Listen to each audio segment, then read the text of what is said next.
DiBiase, as fans here feel confident that he was getting in position in his glove, but he comes up behind one-man gang. And Bruce, we've seen Ted DiBiase take the battle to one-man gang, and many times come within just a split second of winning the title. And now that driving elbow. And Ted DiBiase, he's put the one-man gang down for the count before, and he wants to do it here tonight, because if he can do it here tonight, he'll get that UWF title match here in the Coliseum on the 20th.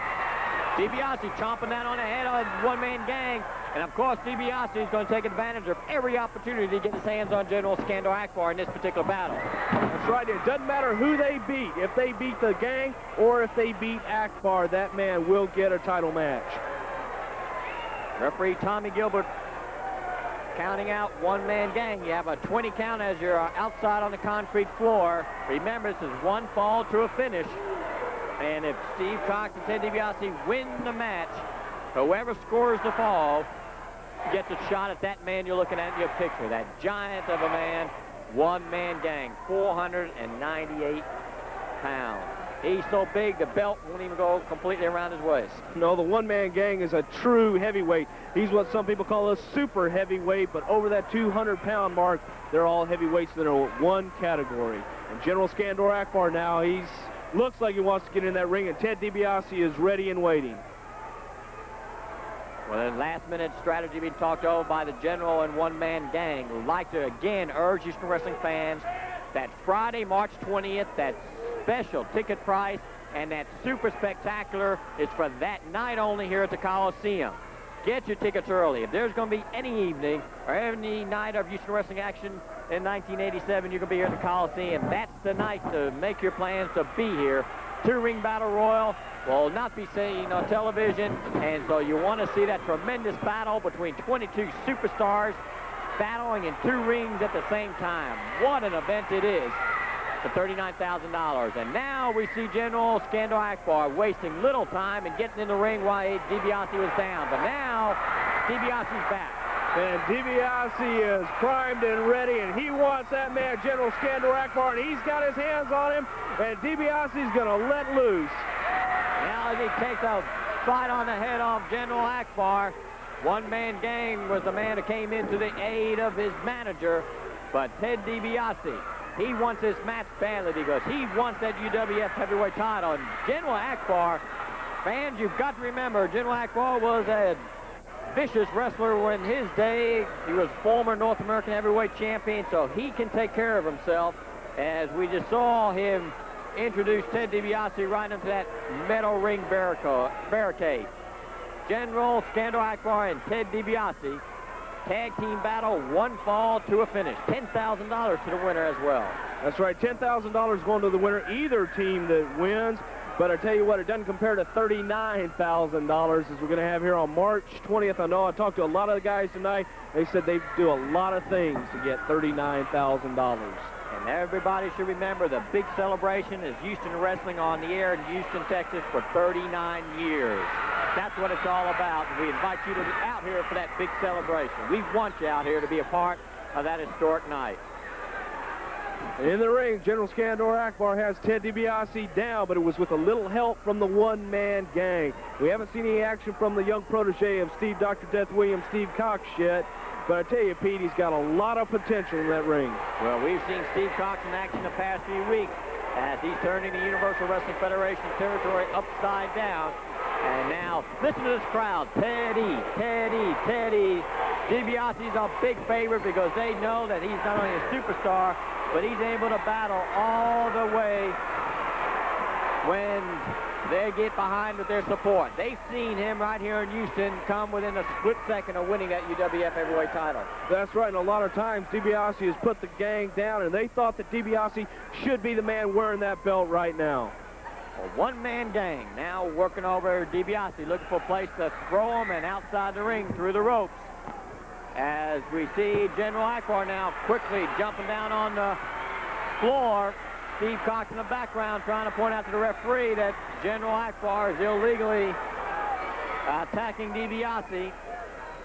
As DiBiase down on the Coliseum floor. General Skandor Akbar now pleading his case is referee Tommy Gilbert. And of course, General Akbar denying any wrongdoing whatsoever. Look at one-man gang. There's General Akbar, one-man gang, as he was inviting Steve Cox to come in, and when Cox got in the ring, you saw one-man gang quickly turn his back as the both of them working over Ted DiBiase. Teamwork at its best, I was going to say, but I may not mean that if you agree 100% on what they're doing, but they are sure working together like a smooth team. Well, that's right. General Skandor Akbar did not get the name the Godfather of Wrestling by not being a very, very tough man to handle inside that square circle. And he's also a tough man to handle on the outside of the ring. In his managerial role, he's the manager of the one-man gang of Wild Bill Irwin. Tommy Gilbert having his hands full in this battle. $10,000 to the winner. One-man gang sending DiBiase away, and oh, what a clothesline. 498 pounds coming across and knocking DiBiase down to the mat. And in comes General Akbar. You can almost sense that one-man gang knew that as soon as he had DiBiase down, it was time for Akbar to come in and get a few kicks in, and Akbar better be careful in pulling with Steve Cox. That's true, but Akbar's a tough, tough individual, and he knows exactly where he is at all times in that ring as he bears down on the head of DiBiase, and you see referee Tommy Gilbert there warning him.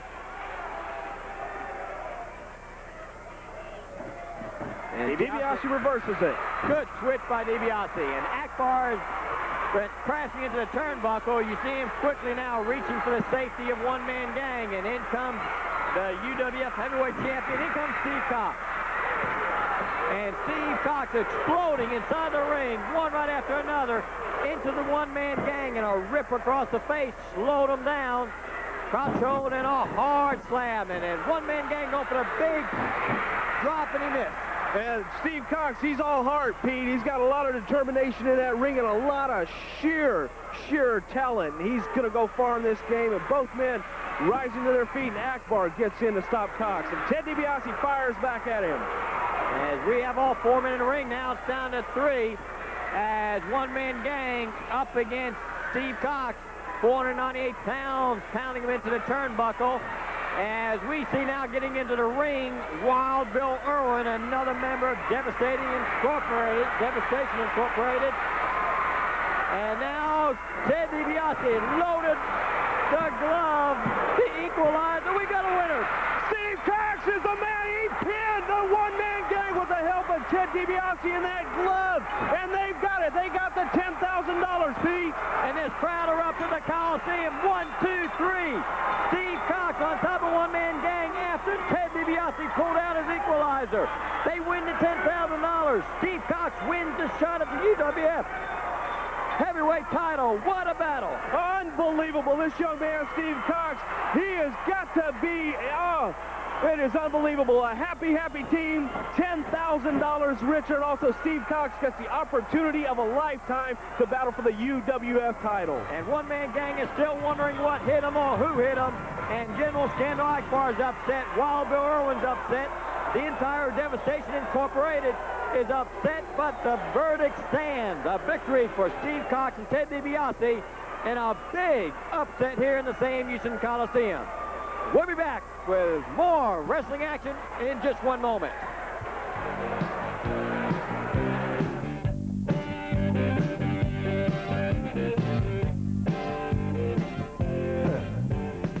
As we're about to watch the Angel of Death, a devastating machine up against a young, capable athlete from Houston, Texas, Gary Young. My name is Peter Burkholz, and it's my privilege to have, as a color commentator, the man who knows the Angel of Death better than anybody, and that's Michael P.S.A.'s of the Fabulous Freebirds. Well, you know, Peter, I've never come and did my color commentary, which I'm worldwide famous for. Good hip toss there by the Angel and Gary Young, a Houstonian, I might add.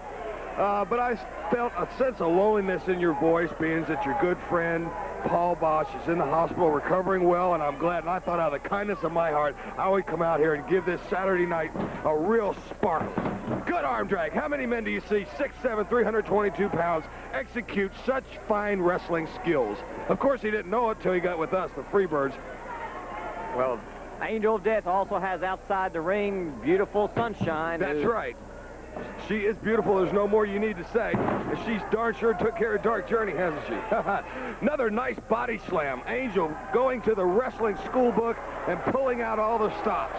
Not one illegal move. The Angel of Death facing Gary Young. Now, Gary Young is a Houston product, and we've seen him through the years progress into a very capable star, and he's having his hands full tonight because the Angel of Death, under the guidance of Michael Hayes and the Fabulous Freebirds, has been a devastating wrecking machine, and now Gary Young trying to get that machine under control.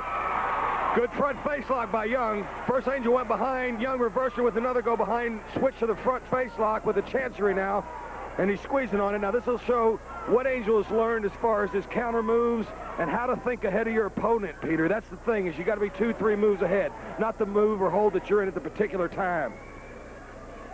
As Gary Young, that's a big man to keep under control. As Michael, you know better than anybody, when you're wrestling someone that big, control is important. And look at that strength. Look at it, Peter.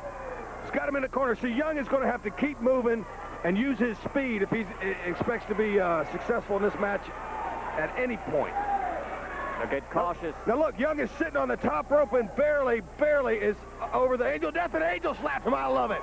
Look out. Hey. A beautiful move by Gary Young. Now wait a minute, I question that. I believe he was on the top rope, which in the UWF rulebook states that's illegal. Well, Tommy Gilbert, the referee, is questioning him too as he was talking to Gary Young, but we are keeping our eyes on the Angel of Death. See, Sunshine knows. She's asking Gilbert. See, she's not there just to look good. She knows wrestling in and out, or she wouldn't be with us, and neither would he. That's why my brothers have took him by our side. He's our main man, and she's our main squeeze. Now, Angel of Death now try to, again. Whoa, big left hand. And Young looks to be out on his feet, Peter. What? Angel setting him up, but Gary Young. Look, I think when he went for that clothesline, his knee went out. Did you notice he stopped? One started holding his knee, and Young's taking advantage of it. Come on, he's in the ropes. Gilbert, break it. Hey. Gary Young, and much of the line of this crowd here at the Coliseum. Come on, Angel, don't let the crowd stop it. Come on, you can't let that momentum. You got to stop it, man. Inside the thighs there, and came down with all of his weight, and you see the effect on the Angel of Death. And listen to this crowd as they're behind their Houston product. They sure, and they see, Peter, when you've got a man, I don't care what size, if he's down on the mat, you all become the same size. Come on, Angel. This is our man. We banked a lot of money in him and a lot of our time and taught him all of our tricks. You saw the look of concern on Sunshine's face, too. She knows what can happen when someone like Gary Young gets fired up inside the ring. And a twisting leg lock now as Young adds that extra twist to that big leg. A very modified version of a spinning toe hold. Angel's got to be a pain. Come on, baby. Come on, man. Suck it up. Just like Bad Street, boy. Come on. No pain, no gain. Gary working on that left leg. He's been able to get the Angel of Death down on the mat, and he wants to keep him there, as we've seen some great outings and efforts by Gary Young, and this has to be one of the best because the Angel of Death has been able to dominate most of his opponents, as he hasn't been able to do so in this match against Gary. You know something, Peter? One thing you have said about Gary Young is one thing he's probably learned, and it's very evident in this match here, is once you have a part of the body injured or weakened, you stay with it. A lot of the young wrestlers move around a lot of different holds. Young is staying with the leg because that's what's got the Angel of Death 6'7", 322 laying down on the mat. But I'm a betting man, and if you got any gambling blood in you, I bet you won't stay this way long. Now look at those sides of the hands. 5 minutes. 5 minutes deep in this match between Gary Young and the Angel of Death. As the Angel of Death with those big hands, as Michael pointed out, and looks like Gary Young He's fighting his leg. Now look at that. Come on, Gilbert, do something about it. I'm sick of some of these infractions being allowed just because the crowd's behind a particular wrestler. The Link can bite anybody he wants. Now against Gary Young, it's unbiased. And for those of you who've just joined us, prejudiceness. We have Michael, PSA's of Fabulous Freebirds here doing the color commentating, and his 39 years Houston wrestling has been on the air here in Houston, Texas, and this is our first privilege to have Michael PSA's, who's blessed purely a lot sexy of on a Saturday night. Oh. And the reason why he's been showing a little extra interest in this particular match is that he has been responsible for the Angel of Death, and the Fabulous Freebirds have taken the Angel of Death under their wing, but that time, Gary Young. Good tackle, but I'll tell you what, now he went from the leg to the headlock, and he should have stayed with the leg. See, he let the Angel recover. He got to his feet, was able to shoot him off. There's the referee. He's wasting his time trying to get a date with Sunshine. It ain't going to work. There you go. Go for it. Now we're going to take him down Bad Street. Angel of Death introducing that ring post to the face of Gary Young, and that's a shot of Gary Young down on the concrete floor while Sunshine was talking to the referee. And Angel of Death used that ring post. I don't know. I didn't see no ring post. You know something? Bam Bam will be glad to see the Angels kicking in gear like this. Bam Bam's going to be back real soon from Japan. I tell you, Friday, March 20th, Paul Bosch not here in the Coliseum. The fabulous Freebirds in full force, and that's a force to be reckoned with. We'll be here in that two-ring battle royal, $39,000, Michael. Hey, $39,000, three ways, that's 13 apiece. 13 might be an unlucky number to some people, but it ain't to the Freebirds, and we'll just be happy to have all three of us back together again. The big Bammer's going to be back. And now look at Angel of Death kick into gear. He sees home plate as he's rounding second base, knows he's going to tag third, and he's got him going. He smells victory. This is the difference between a premier wrestler and just a preliminary wrestler. Somebody that smells that goal line, sees it, Peter. Young digging way down, but it ain't going to work. I don't believe it's going to work. You see the evidence of the ring post on Gary Young's head, and the he's bleeding profusely. Is not showing him any mercy whatsoever. One punch, wallop after another. He's got him on the ropes, and that's exactly where he wants to keep him. As Michael Hayes has got a smile on his face watching this match. He won't let up. Go, man. Go. Come on, man. Come on, Angel. That's it. Forget the referee. Well, Tommy Gilbert's called for the bell. Gary Young's trying to fight back, but Angel of Death is continuing to punish and pick on Gary Young. Now he's got him down on the mat. Peter, you're going to have to excuse me. He's gone wild. I have to take care of it. Well, the Angel of Death is on top of Gary Young. He keeps pushing the referee aside. Michael PSAs has left the commentating chair here, and he's heading down to ringside. The Angel of Death still working over Gary Young. Houstonian Gary Young, the bell sounding, but that has had little control, if any, on the Angel of Death. And there you see Michael Hayes, who you just a few moments ago you were listening to, coming in and calling off the Angel of Death. Michael PSA, the leader of the Fabulous Freebirds. On a disqualification, Gary Young. So the Angel of Death lose on a disqualification, but Gary Young took a beating from the Angel of Death. But what an effort by Gary Young, but what a demonstration of the awesome power of the Angel of Death under the guidance of Michael Hayes. We'll be back with some great Universal Wrestling Federation wrestling action in just one moment.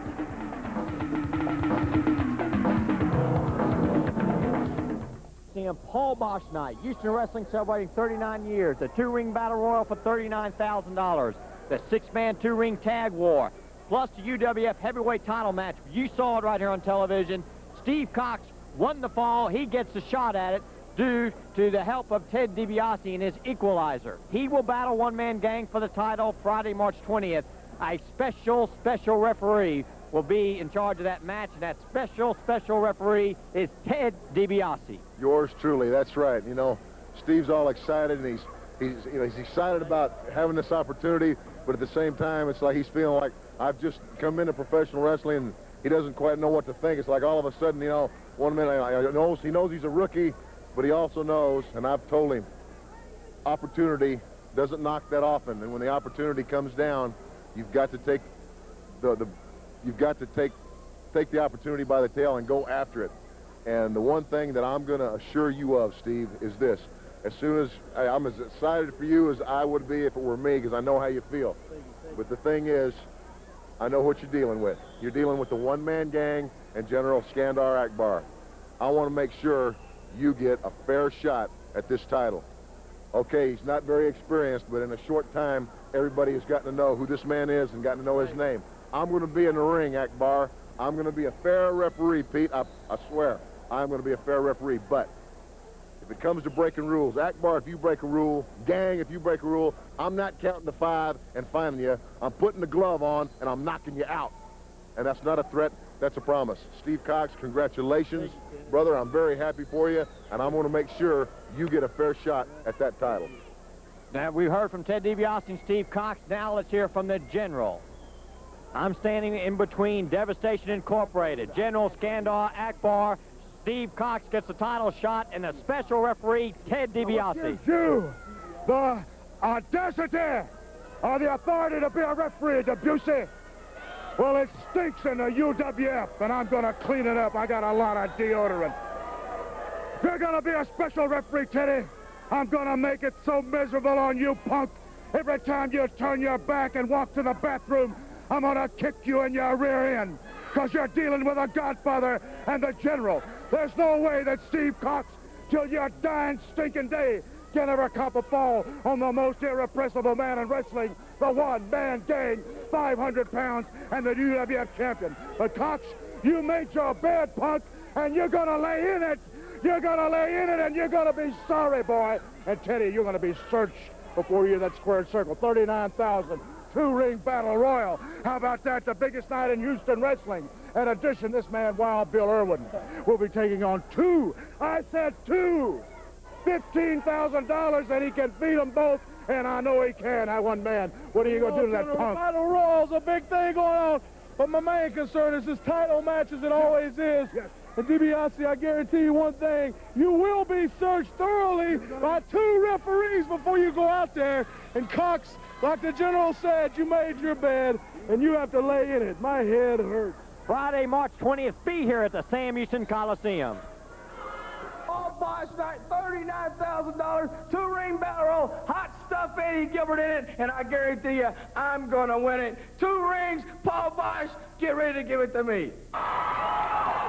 And I'm going to tell you one thing, so you better listen up, Michael Hayes and Sunshine. While the Link is tearing your hide from one end of the ring to the other, I'm sure Sunshine's going to be right in this cage, where she belongs.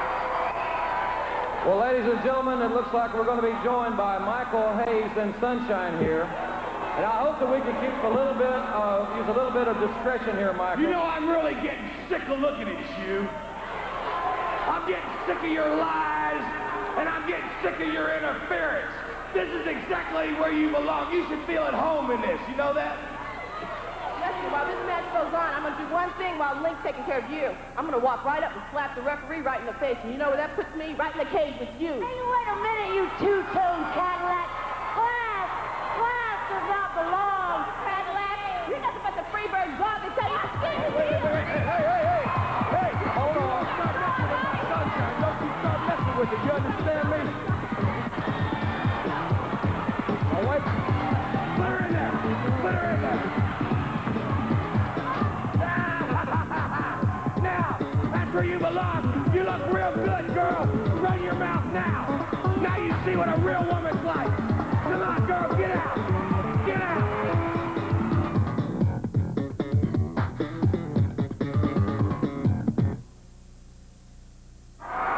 Hello again, everybody, and welcome to the Universal Wrestling Federation. You've just seen footage of last week's situation involving the penalty box. Hello again, everybody. I'm Jim Ross, along with Cowboy Bill Watts, the president of UWF. Bill, we've got an exciting 60-minute program. We certainly do, but first of all, I got to digress from wrestling for 1 second. I've got 2 sons, both of whom are honeymooning. My first son, Biff, is coming back from Vail, Colorado with his wonderful wife.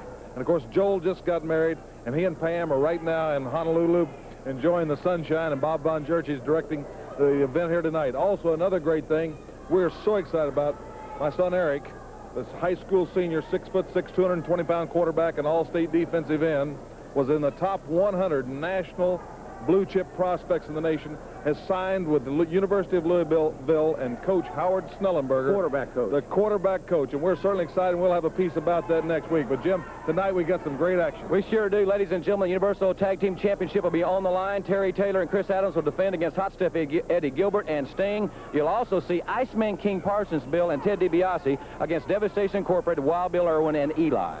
Well, there could be some problems there because we've seen a change in the Iceman. And, of course, Ted DiBiase, a seasoned veteran, he'd better be watching every move this guy makes. No doubt about it, ladies and gentlemen. We'll tell you about more of the great matches you'll see in this hour. But right now, let's get it kicked off and go to ring announcer Mike Wilson. Ladies and gentlemen, introducing first from Vicksburg, Mississippi, at 225 pounds, Ken Massey.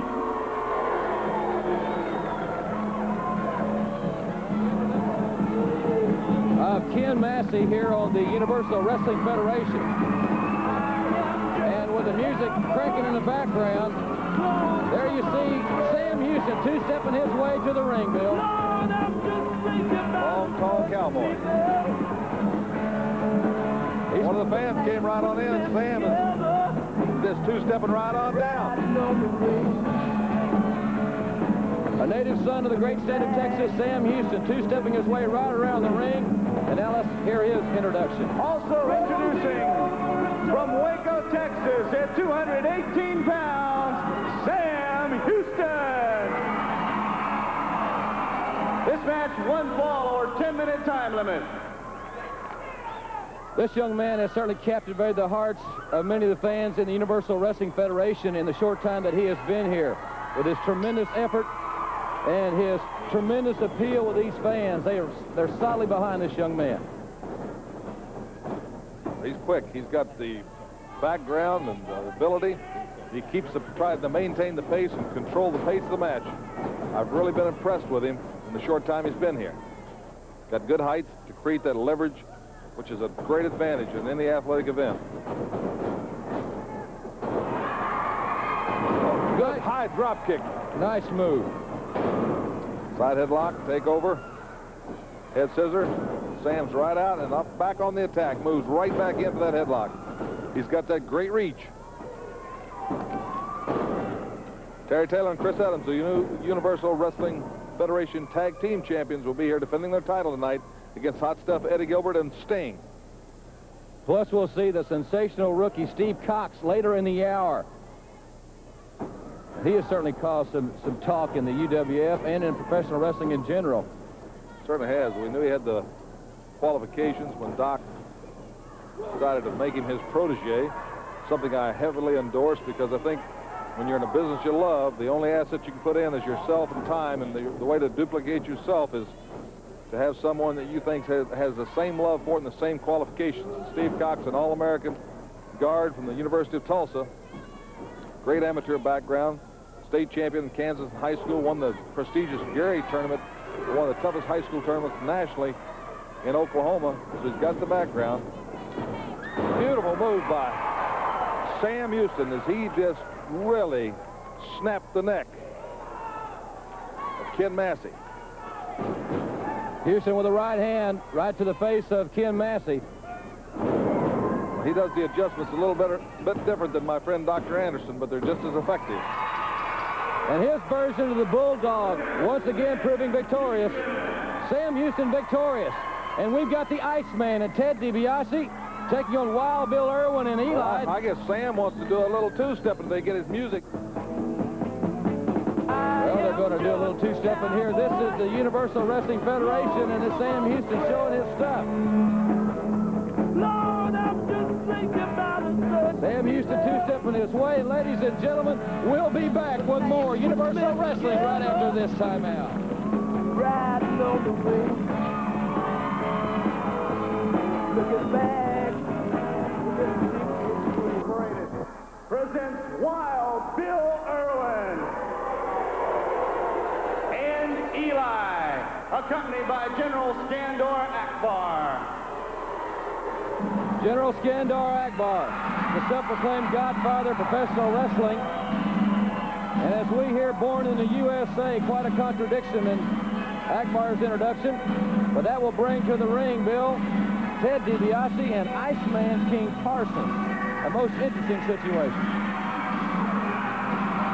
Well, I see DiBiase heading out there. I keep looking for Parsons.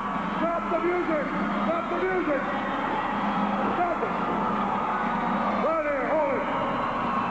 Hold it right here. You better listen to what I say to you, see, and listen good. Well, I'm only going to say this one time. I'm getting a little sick and tired of what you stand for. I'm a little sick and tired of your music. I'm just plain sick and tired of you, but I'll deal with you later.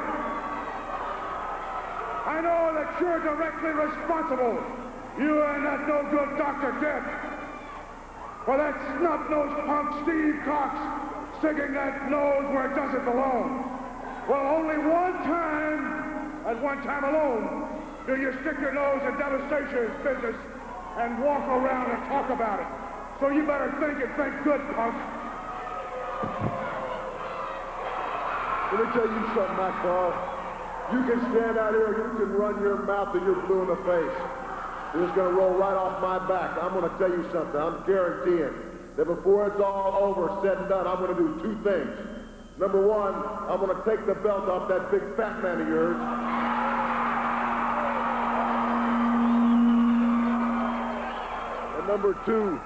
And number two, Akbar, I'm going to beat you to a bloody pulp. Now, to matters a little more urgent, like this match right here now. When I signed this match, I was confident that I had a partner I could trust. I'm talking about you, Iceman. But right now, I'm a little bit worried. 2 weeks ago, we signed this contract, and I knew I could trust you. But I'm going to tell you, right now, I'm not sure about you, and I want to know one thing. Are you with me or not?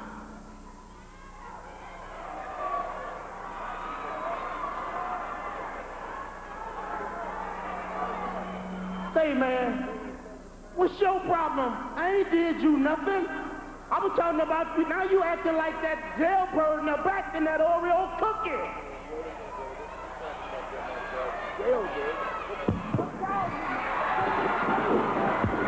Let's break it down right here. Iceman King Parsons is just standing back and watching it happen. Yeah, Parsons, you know, Ted DiBiase is just a little bit too trusting. Should have got that out of Parsons in the dressing room before he ever got in there. Now he's at the mercy of Devastation Incorporated, and the Iceman just slowly walks out on him. But Ted DiBiase fighting back. He popped Irwin. DiBiase all by himself out there. High elevation and up in the lights goes Wild Bill Irwin as Iceman King Parsons has disappeared into the dressing room. Well, I think Ted DiBiase can stay one-on-one with any man in the wrestling, but I don't know if he can stay against two, especially when they keep tagging in the fresh man. But right now, apparently, they've called this a tag match, and DiBiase's on his own. Eli, you can bet Akbar is lacking this situation, Bill. He's got two Devastation members against Ted DiBiase. Well, I'll tell you what, this developing situation with Iceman King Parsons certainly has proven that it's beyond just a personal conflict with Chris Adams. This has gone beyond those bounds. The situation Ted DiBiase mentioning, he's going to take care of Akbar and beat him to a bloody pulp. Well, he's talking about the one-man gang. That's 500 pounds and 6'9". And one-man gang has beat some tough ones, but Ted DiBiase is in a lot of trouble right now because I don't care who you are, you can't hang on. Steve Cox has just come out. The young protege is there. Right, and this Tulsa crowd is really responsive to him. Eli with a kick to the midsection of Ted DiBiase, and DiBiase, who hopefully has seen Steve Cox in the corner, needs to get there and make the tag. Well, Cox still bound by the collegiate style where he believes in the rules and regulations, and right now he's waiting for a tag from DiBiase. I think after he's been around for a little while longer, he won't wait because he'll know that nobody else will. You got to take and fight fire with fire. But still, having him in that corner has got to give DiBiase great hope. He's no longer alone. Oh, Bill Irwin really came for the coup de grace then, Jim, and DiBiase got out of the way. If he can make a tag, he'll have a fresh partner in the ring. DiBiase's going that way, and there's the tag. Steve Cox. And Cox is hammering away at Irwin. It's tooth and nail. Eli the Eliminator from behind. Cox is standing right at it. DiBiase is standing. They're walking tall, and they're giving it back. This is a Donnybrook. It's a Pier 6 brawl here on the UWF. DiBiase with a drop kick. And Irwin and Cox are still fighting. Too strong. Irwin couldn't drive him in. Cox is so powerful. Akbar is pretty upset about this development. He thought he had it all his way. Devastation leaving the ring. Steve Cox and Ted DiBiase standing up to the challenge. Akbar is incensed, but this Cox kid is definitely for real. DiBiase and Cox on the floor ready to fight. And ladies and gentlemen, DiBiase and Cox with a win.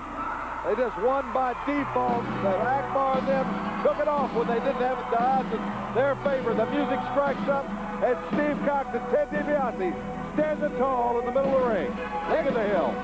Ladies and gentlemen, we'll try to have a word with Iceman King Parsons as we can get him out of the dressing room. I'm going back to the dressing room, Jim, and I'll send him.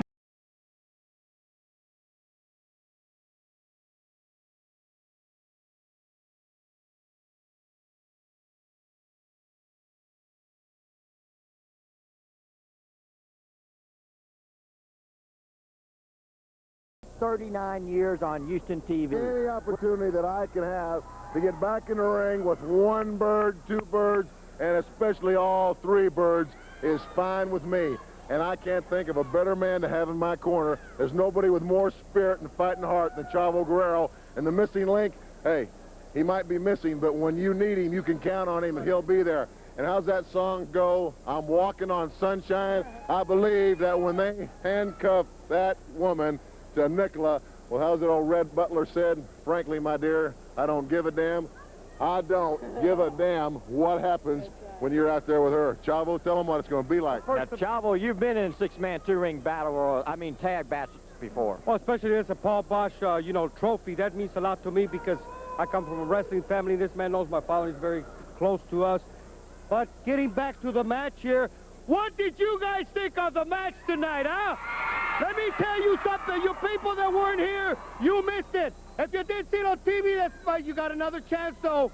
And this time, you took cover, and I know that you're going to handcuff her to you, and I know that she's not going to get away. Thank you for the kind words, and thank you for coming in. And you and I are going to go in the ring. Y no sé si sea en inglés o en español, amigos, los invito a que vengan. Ya saben que soy muy orgulloso siempre de ser mexicano, latino, y viva Mexico. And getting back to Houston, baby. Teddy, I know you're after the birds. Always. And I'm going to be there for you just like you were tonight. And let's go get them and clip their wings. You're going down. Friday, March 20th, a battle royal for $39,000, a two-ring battle royal, a six-man, two-ring tag war, the UWF heavyweight title match, Steve Cox up against one-man gang, special referee Ted DiBiase, UWF tag team title belts, all this and more, Friday, March 20th, you should be there. Here's now. But the Iceman that I knew at one time is not the Iceman that's standing here right now as far as I'm concerned. I'm sure as far as these people are concerned. I'm not here to start an argument with you, but I want to know, and these people deserve to know, what's in your head? What's going on? Why did you walk out on Ted DiBiase? Look, man, everybody has problems, you understand? And a friend of mine let me down. Now, if Ted DiBiase would have kept his mouth shut, we would have went on and got down and did everything that we were supposed to do. But since he act like that jailbird, Chris Adams, he got just what the doctor ordered. Can you dig it? Yeah, I can understand what you're saying. I don't agree with what you're saying. You talk about Chris Adams. You had the opportunity. You earned your way into the finals of the tournament, and then you walked out. Yeah, you got it all wrong, brother. You got it all wrong. Chris Adams walked out. See, me and that man goes back a long way. But I told him, I said, when you come here, it's the line that you can't cross. But he crossed the line, and then he did some time. All right, everybody makes a mistake. So I stood in there with him. I called him every day when he was in the slammer. I sent him money. I even went to see him when my time was off. I even signed him up for the tag team tournament here. I could have picked somebody else, but I believed in the man. He was my best friend. But what'd he do? Smiled in my face and stabbed me right in the back where it hurts. Well, we're in a total disagreement with that. And then Savannah Jack comes to the ring to try to get everything put back together. Yes, yes, yes. My brother, Savannah Jack. But I tried to make up. I wanted to smooth all this off. So I asked him to come out here, and they wouldn't come. But I got something I want to present to him anyhow. Well, I know what you're going to present because I've already seen this, and I don't think that I care to look at it again as far as that's concerned. I don't think the fans are going to care to see what you've got in this sack. Well, I'm going to show it anyhow because I think these fans deserve it. Well, let's get on with it then. If we've got a Iceman King Parsons. Chris Adams, what kind of bird can't fly? I don't think this is called for whatsoever. I think we've seen enough of your shirt. Oh, no, I ain't through yet. You see this on the back? 0, 0, 0. That's right. Nothing from nothing leaves nothing. Now, my brother, Savannah Jack, you low-life Uncle Tom, bald-headed, black, greasy fool. You know what you is, boy? Do you know what you is? If your mama was out here, I'd slap her and take your daddy and beat him like he stole something. All right. Well, I think we've seen enough of this situation. Oh, I'm not through yet. Yes, sir. Oreo for Oreo. Well, I know we've seen enough now, ladies and gentlemen. Those comments from Iceman King Parsons, we'll hear more about this and have more...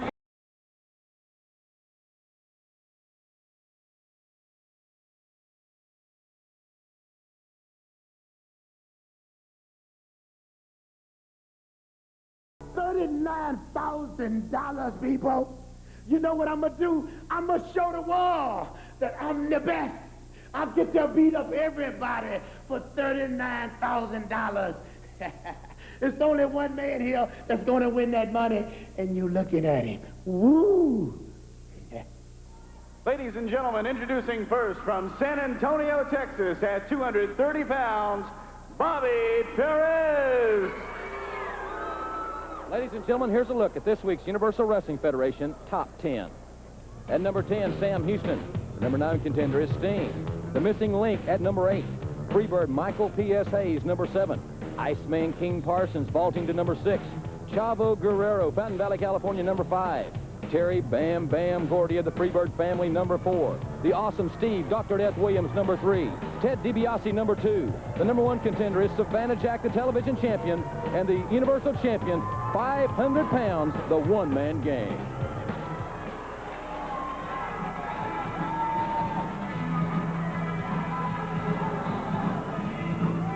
Now entering the ring from Bad Street, USA, at 230 pounds, Freebird Buddy Jack Roberts. Also accompanying Buddy, the lovely Sunshine. This match, 1 fall or 10-minute time limit. Buddy Jack Roberts and Sunshine. It'll be Buddy Jack Roberts against Bobby Perez here on the Universal Wrestling Federation. And on behalf of the UWF, some of the comments that Iceman King Parsons have made were most certainly his own. And we do not agree with his line of thinking whatsoever. So, but he will pay for those situations. Those remarks that he made, he will have to live with, and not us in this situation. Bobby Perez backed into the corner by the veteran member of the Freebird trio, Buddy Roberts. One of the toughest men in professional wrestling today, and he has been one of the toughest men for quite some time. He knows all the tricks. If there was a book of tricks, I'm sure that Buddy Jack would have a chapter or 2 pinned under his name, and that young lady as well, Sunshine, could add a line or 2 to that book as well. And they need to be thinking about the penalty box situation, because I know from speaking with Dark Journey earlier in the evening before we went on the air, she is totally outraged at what has transpired. We saw at the top of the program where she was shoved into the cage by Sunshine, physically and verbally abused on national television. And she's not going to stand for that. And speaking of not standing, Bobby Perez hasn't been standing for quite some time at the hands of Buddy Jack Roberts. And Buddy Jack with that knee right to the head. And Roberts clearly has dominated this contest from the outset. Quick note about the top 10. The absence of Terry Taylor and gentleman Chris Adams from the top 10 is certainly not because of their lack of ability, but because as of late they have been defending the tag team championship, which they will do in this hour as well, and have not been wrestling in as much single competition. Buddy Roberts manhandling Bobby Perez, pushing Bobby Perez back into the ring. Roberts with the elbow. And this one, at this point in time, with Roberts out there at his sadistic best, seems to be just a matter of time because Buddy has really controlled this one. Roberts setting himself. And there goes the Freebird version of the Bulldog headlock. We saw Sam Houston's version earlier in the hour. And Buddy Jack Roberts with a very clear and decisive victory here on the Universal Wrestling Federation. And don't go away, the Universal Tag Team Championship is coming up in the hour.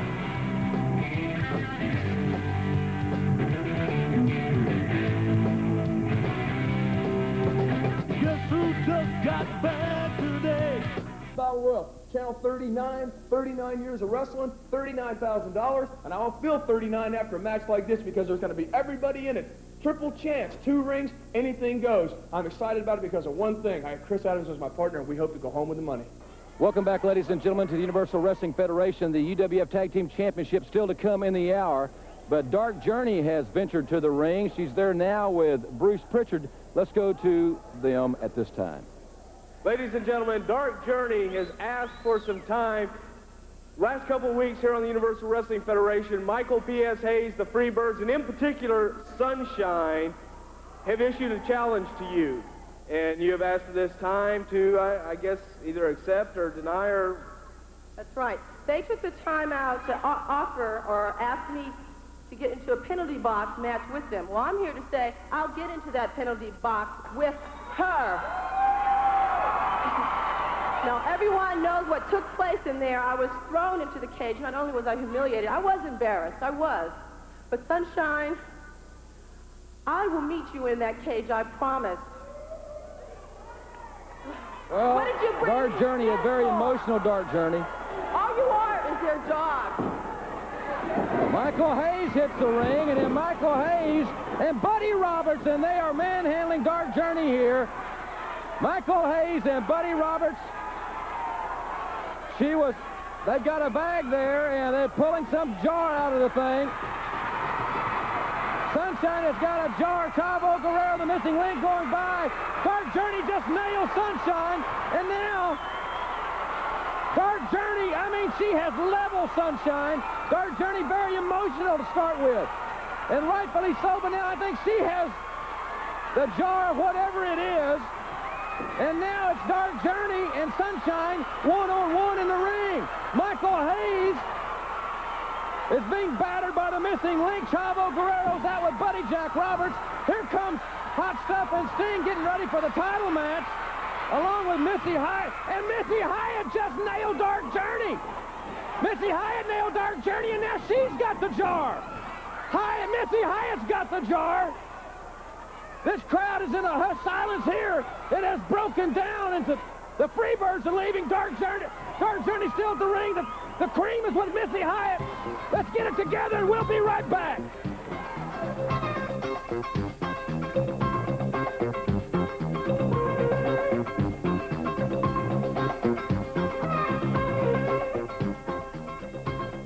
Coming back, and whenever Bam Bam is gone for a while, and we get back together, the Freebirds really shine, and we're going to be shining real big here in Houston in that 2-ring, 6-man tag team title. Hey, I'll tell you what, the Birds have been the best threesome in professional wrestling. With Bam Bam Bam, we're improving right here in Houston. And as far as that Amazon, what's her name, Michael? I don't know, and I don't care. I don't like the idea of her being handcuffed to our Sunshine. Our Sunshine's our lady, not an animal like that Amazon geek. Hey, we're going to overcome the handcuffs, and I'll tell you what, baby, or whatever your name is, you Amazon, you better not lay any hands at our Sunshine. As far as the best 6-man around, hey, the proof will be in the pudding, and the word's been out that the Freebirds are rotten, mean, nasty, and ugly. Hey, every word of that is the truth, and we're going to prove it here, Houston, in that 2-ring tag team match. Well, you know, first of all, buddy, it doesn't really make sense to me. Still, we've been here all this time. not one tag team has come up and challenged us for our six-man championships. Not yet. Now on Paul Bosch night, right? 39 years of wrestling with a two-ring, $39,000 battle royal. If that's not enough, just because you have two rings here, you want to make a two-ring six-man. And let me make sure I understand this right, that there will be two opponents wrestling in one ring, two opponents wrestling at the same time in the other ring, and there will be the other two men left in the middle, and you can tag in or out to either ring. Is that right there, Einstein? Okay. You think this is going to be to your advantage? Well, you keep thinking that way, okay? Because it's people that think like that end up losers on the stick against us. Friday, March 20th, super spectacular. Be here at the Sam Houston Coliseum. Don't miss the action. Ladies and gentlemen, introducing from Dallas, Texas, at 230 pounds, Kenny Johnson. And introducing at 245 pounds from right here in Tulsa, Oklahoma, Steve Cox. This match, one fall or television time remaining. Dr. Steve Williams' protege, Steve Cox, will take on Ken Johnson here. And Cox with 500-pound bench press strength, former captain of the University of Tulsa Golden Hurricane. And the bell sounds, but Ken Johnson, as Cox turned away, took a drastic shortcut there and buried a kick right to the kidney area of Steve Cox. As I mentioned, Cox played for Coach John Cooper, now the head coach at Arizona State. They won the Rose Bowl, and Cox, one of Cooper's outstanding athletes. And Ken Johnson, who knows of Cox's credentials, he has seen him make quite an impression, especially on Devastation Incorporated. And earlier in the hour, we saw Cox stand tall once again as the king of the mountain. Cox with a power slam, and Steve Cox has just planted Ken Johnson. Cox showing maybe his professional inexperience by not grapevining the leg, but he definitely planted Ken Johnson there. High elevation. Cox is such an agile young man, former All-American offensive guard. Side suplex. Rolls right on top. Lateral press, 1, 2, 3. And the sensational rookie, Steve Cox, has still got a spotless one-loss record. Steve Cox victorious, and we'll be back. The UWF Tag Team Championship will be on the line momentarily.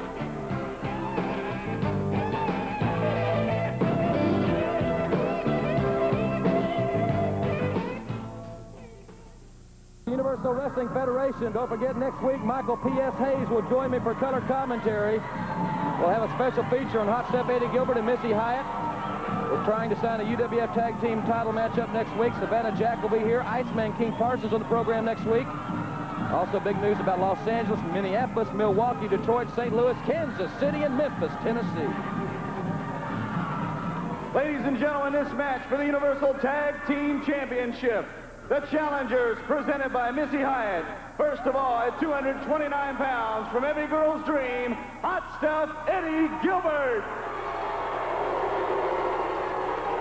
And at 260 pounds, from every man's nightmare, Sting.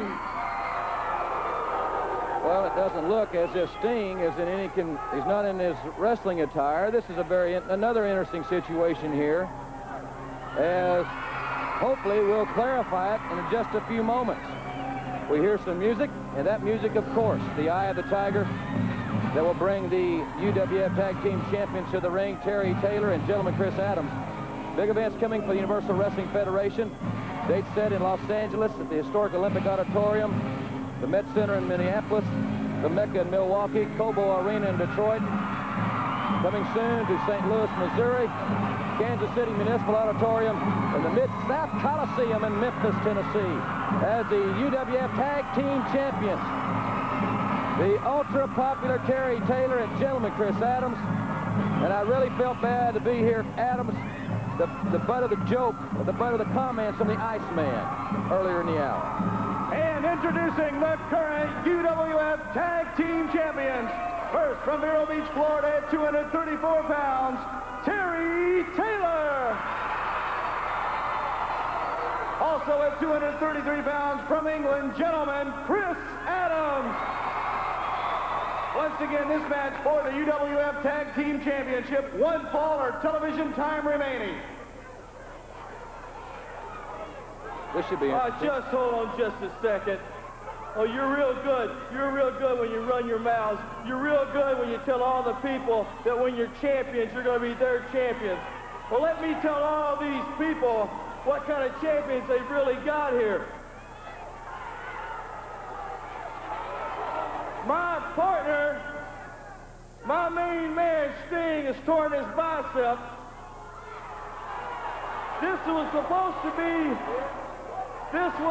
to be our big chance tonight to finally prove to everybody we're the real champions.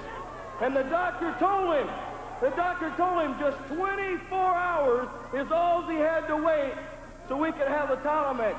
But no, when Grizzly Smith goes over to you so-called champions and tells you that, you say either now or never.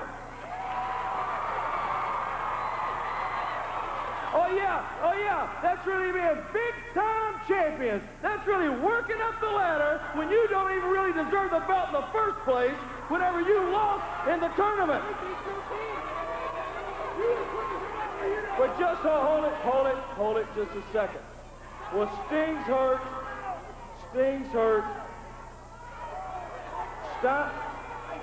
Steiner's not here. He's not available. Well, I don't like what's going on either, so just shut up. Hey, I don't feel too good right now. We had our chance not to be champions, and because of this, and because you've been chickens, and not waiting to give us another shot in 24 hours, you'd say now. Well, that's all right.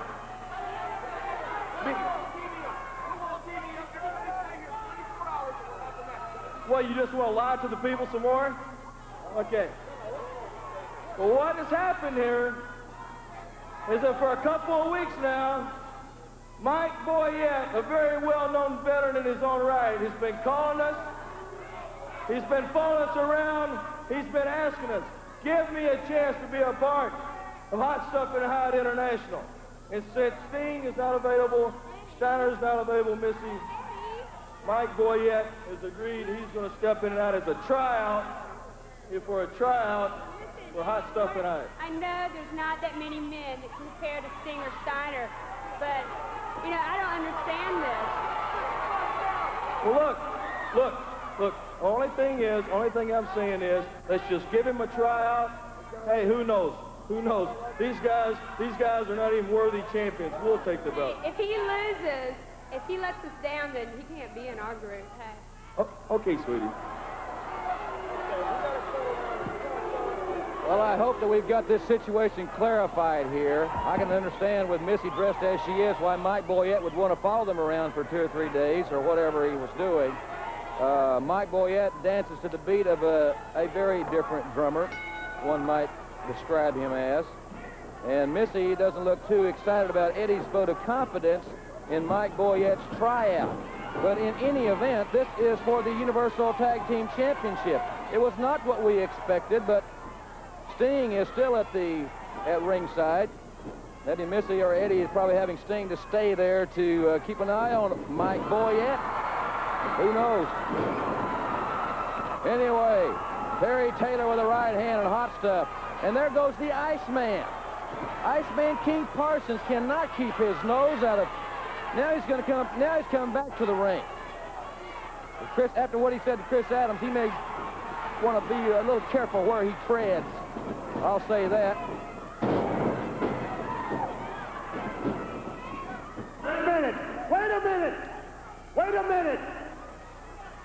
Wait a minute. Eddie Gilbert, I heard you was looking for a partner.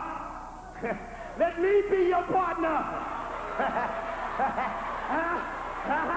I'll tell you why. Because I should be the champion, sucker. I should be the champion. You thief. You slanted 4-eyed thief. You stole that belt, sucker. You stole that belt. Yes, and with friends like you, who need enemies, huh? You jailbird. Who need enemies with friends like you, huh? Who need enemies, sucker? But that's all right. That's all right, sucker. I'll get even, sucker. Iceman King Parsons has made his spiel. There's several officials out there to try to get this thing back under control. And I'll tell you, Edward Falk there talking to the Iceman. They're trying to get the Iceman cleared. Senior referee Tommy Gilbert has gone by our vantage point. And there he is at ringside. So I don't know if Hot Stuff has accepted Iceman's offer. Obviously, he has not as of yet. Boy, you talk about some confusing situation here. This is the Universal Wrestling Federation, so you just don't want to go away from any matches. They're physically removing Iceman King Parsons from the ringside area. And there you see him right there having a face-to-face confrontation with both officials as they're banishing him back to the locker room. So it's going to stand, apparently, Taylor and Adams. And I know Adams has got to be thinking of a lot of things, and perhaps other than Mike Boyette and Hot Stuff Eddie Gilbert. Jailbird. Man, can you imagine, after Adams was the man to stand up and admit his mistake? Chris Adams is a man among men. Not very many people would admit that they made an error and did everything they could to correct it. He has been a very positive influence on the youth since that time. Jailbird. Well, he's a former world's heavyweight champion by one association. He is a tremendous athlete. Clothesline hype by Chris Adams, and Gilbert goes down. Sting and Missy Hyatt looking on at ringside. Nice move by Hot Stuff Eddie Gilbert, who is a tremendous scientific wrestler if he cares to be. He also has one of the top 2 or 3 minds in this sport today, in my opinion. He's a tremendous tactician. And now he has tagged Mike Boyette, the veteran. Mike Boyette, who is in the dream match as far as his career is concerned. His career was not on any upward thrust as of late, but this is a break for Mike Boyette. Tag team championship, it takes 3 seconds, and Boyette is a veteran, and he will not make too many errors. Boyette now kicking away at Terry Taylor. Don't forget, Michael P.S. Hayes will join me for color commentary right here next week. We'll also be talking about those big events coming to Los Angeles, Minneapolis, Milwaukee, Detroit, Kansas City, Memphis, and many other great cities across this land of ours, where many of them will be seeing the UWF for the first time. Taylor now fighting back, and into the wrong corner is Terry Taylor. The tag has been made. Gilbert now taking back over on Taylor as Chris Adams waits patiently on the outside. Reversal by Taylor. Hot Stuff Eddie Gilbert with a neck breaker. The impromptu battle for the tag team championship, because it was scheduled to be Gilbert and Sting. There's Chris Adams standing tall on the second rope. Nice suplex by Eddie Gilbert. And Gilbert grapevine the leg. A 2 count, a near fall. What action. Ted DiBiase wants General Skandor Akbar, and he wants him badly. Dark journey. We're going to find out more about that jar, or whatever it is, hopefully next week. Gilbert comes off the second rope. That would have been the coup de grace. But Terry Taylor moves out of the way. And we're inside 1 minute of airtime on this program. Their tags have been made on both sides of the ring. Gentlemen, Chris Adams coming in with a fury on Mike Boyette.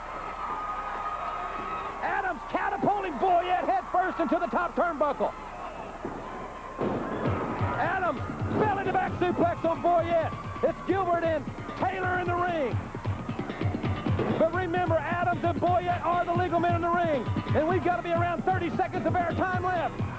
Elevation by Taylor on Boyette. Down goes Hot Stuff. That super kick. Chris Adams has knocked Mike Boyette literally out of his boots. There's the 1, 2, 3. The tag team champions are victorious. Sting and Gilbert are attacking them. We'll be back next week right here for more UWF action.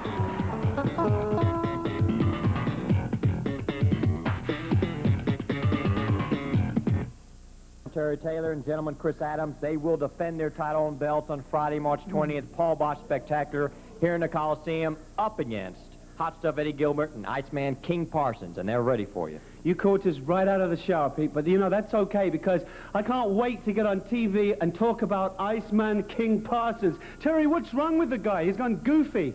He's gone goofy. You know that guy, he turned on me, and now when we go around all the arenas, he says, hey, Adams, I want to be against you. I don't like you. I should have been the champion. Terry, it's nice to have you as my tag team partner, and I'm glad it's not Iceman. Iceman and Eddie Gilbert, you can come down any time because Terry and I will take you on. I'm excited about it. Paul Bosch, everything's going on. 39's coming out of everybody's ears. The Battle Royal's important, but to us, these are more important because we are the tag team. Not just the world champions, we are the Universal Wrestling Federation tag team champions. And Iceman, I am so happy that you turned your back on this man because now it gave me the chance that I needed. A long time ago, we told everybody we wanted to be the champions of the 80s, and that's exactly what we intend on doing. We put a foot in the door already. Now we just got to back it up, and that's why we're facing anybody at any time. So, Iceman, you bring yourself and Hot Stuff Eddie Gilbert. I know you always got a trick up your sleeve. You'd like nothing more than to have these. So, Iceman, you get your head on straight. You two get geared up and you get ready because this man and myself are geared up. We're ready to go. We have never been in a better shape, and we are hanging on to these titles on the night of the 39th. Come on, you Oreo cookie.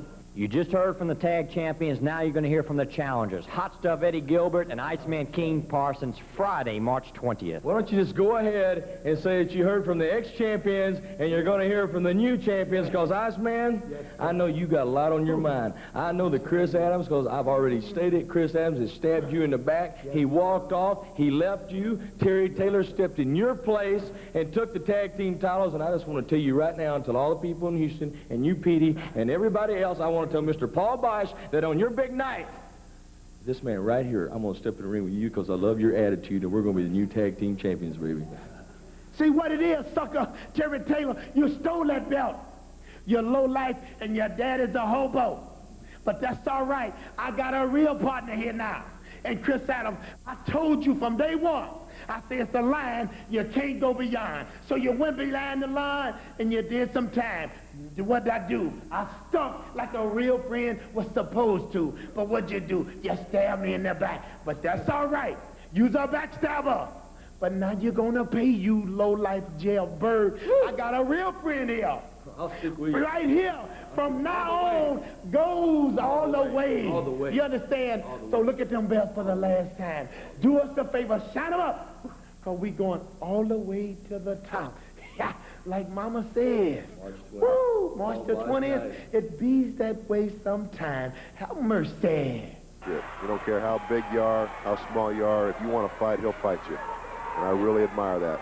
He's got to be careful that Hot Stuff is not luring him into a trap. You know, Hot Stuff's got one of those mischievous minds that he just seems to be able to manipulate his opponents, and he knows that this match isn't particularly going his way, and so he's going to try to upset the young Sam Houston and try to break his concentration in some manner. That's right, intimidate him, make him mad, and make him lose his composure, and then when he loses his composure, that's when Eddie Gilbert will be there to lower the boom. It's kind of like letting somebody chase you until you catch them. You know, in addition to that two-ring battle royal, Ted, you're going to be in that two-ring, six-man tag war. That's when you have a match going on in both rings at the same time, with the third member of each team in between both rings, ready to tag into action to either ring. Now, you're going to be teaming up with Chavo Guerrero on the missing link, as Nickla will be handcuffed to Sunshine, but you'll be going up against the fabulous Freebirds. They're dangerous in one ring. Can you imagine how dangerous it's going to be in two rings against the Freebirds? It's going to be tough, Pete. You know, and the history of my confrontations with the Freebirds goes way back. They injured me years ago in Atlanta, almost a career-ending injury to my neck, put me in the hospital for a week. There's no love lost between me and the Freebirds. I haven't had any direct confrontation in recent weeks with any of the Freebirds because I've had my hands full with the one-man gang. But anytime that I can have an opportunity to climb in at one ring or two rings, three rings, or just a building and strap it on with the Freebirds, I'm going to take that opportunity. Chavo Guerrero, he's a great individual. He's a great athlete. I'm looking forward to having him for a partner in the missing link. Highly unpredictable, but he's always there when you need him. 10 minutes deep into this match between Eddie Hot Stuff Gilbert and the young, ambitious Sam Houston. And it's been a good match with Gilbert not being able to do too much. that time he stopped the fist of Sam Houston with his nose. That was a solid blow. This kid might be young, but he's not dumb. He was waiting for that one. Carl Fergie warning Sam Houston about the use of the fist, but Sam Houston putting up his finger saying that's 1 for 1. He nailed me, I owed him one. And now Carl Fergie being urged to step back, and Hot Stuff would like to match fisticuffs with him, and that could be a mistake. He's luring him into that corner is what he's doing there, Pete. I've watched him several times before. He's trying to be a fox now. We'll find out. Sam Houston is game for the fight. And I think that fancy footwork took the mind of Hot Stuff and confused him enough that those right wallops found their mark. And outside the ring, what a fall by Hot Stuff. He just stepped right off the mat. Well, I think he came to the ring tonight fully intending to show this young boy and give him a wrestling lesson, and it's definitely backfired on him. He's found out that he's dealing with a youngster that's got a lot of heart and a lot of desire, and isn't going to be any pushover. The thing right now for Sam Houston to do is to maintain his composure, keep his cool, and not get overconfident, because anytime you get that way with Eddie Gilbert, one little opening and he's going to take advantage of it. Well, that's a concrete floor that Eddie Hot Stuff Gilbert felt face first on, and now he's still feeling the effects of that as he's trying to break the momentum of Sam Houston by slowing down the pace. Trying to bait him. Sam Houston's not going for it. Ted DiBiase, our color commentator on this match. And what a busy night you're going to have at Friday, March 20th. That's spectacular. You're going to be refereeing a title match. You're going to be involved in a 6-man 2-ring tag war, and you're going to be involved in a 22-man battle royal for $39,000. It's going to be one of those nights. It's going to be a busy night, but I look at it this way, Pete. If I can help Steve Cox win the title from the one-man gang, win a 6-man tag team match, and walk away with a $39,000 purse, it'll be well worth every bit of sweat I put into it. It's going to be a big night for everybody. Armbar now as Sam Houston trying to keep Hot Stuff down on the mat, keep him under control. He's aware of the reputation of Hot Stuff. As we still keep looking around, we see no Missy Hyatt, but we've seen Hot Stuff in action before one-on-one, and he can take care of himself, but Sam Houston continues to impress. This is an important showdown for both men. Important match, very important match. I see both of these competitors here. I'm sure that we be looking for title shots. I know Sam Houston has voiced interest in a shot at that TV title, and I know Eddie Gilbert would like it too. That time you saw the aggressive style of Sam Houston backfire as the crafty Hot Stuff was able to hold on to the ropes, and when you put that full force back, Ted DiBiase, and Hot Stuff held onto the ropes, he crashed to the mat. That's Sam Houston who did the crashing, and that's Hot Stuff who's doing the kicking.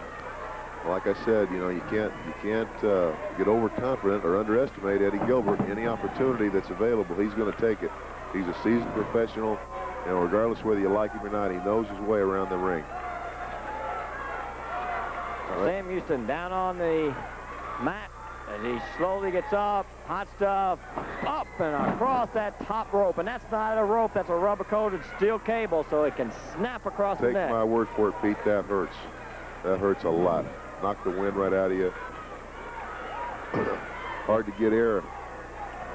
Hot Stuff now at his dangerous best, and he measured him and lowered the boom of that right as Sam Houston finding they're going tough for the first time in this match, and that's Hot Stuff, who is a ring general. Boy, I tell you, his mind is, those wheels in his mind are turning all the time. Into the turnbuckle as Sam Houston still hasn't been able to fully recuperate from that snap across the top rope, and the crowd here starts to chant, "Go Sam, go," much like they did earlier this evening, yelling, "Go DiBiase, go." And I tell you, that was one of the thrills of the night when you and Steve Cox won that $10,000. Well, I was really thrilled. You know, winner took all. We won the money. Steve got the shot at the UWF title. Really excited about it. I tell you, when these fans get behind you, I don't care what you say. It gets the adrenaline going. You can be down and out and wondering how you're going to make it through the next minute. When the people get behind you and the building starts shaking and the adrenaline starts flowing, you don't know where it comes from. You just get up and you keep going. And I think that if these people stay with Sam Houston, he's going to cut up. You can't count him out. We're over 15 minutes deep in this match between Hot Stuff Eddie Gilbert and Sam Houston. As we've seen Sam Houston take a lot of punishment, especially that neck area, starting with the snap of the steel cable across the top rope, and he's been following it up, Hot Stuff has, with a deliberate style.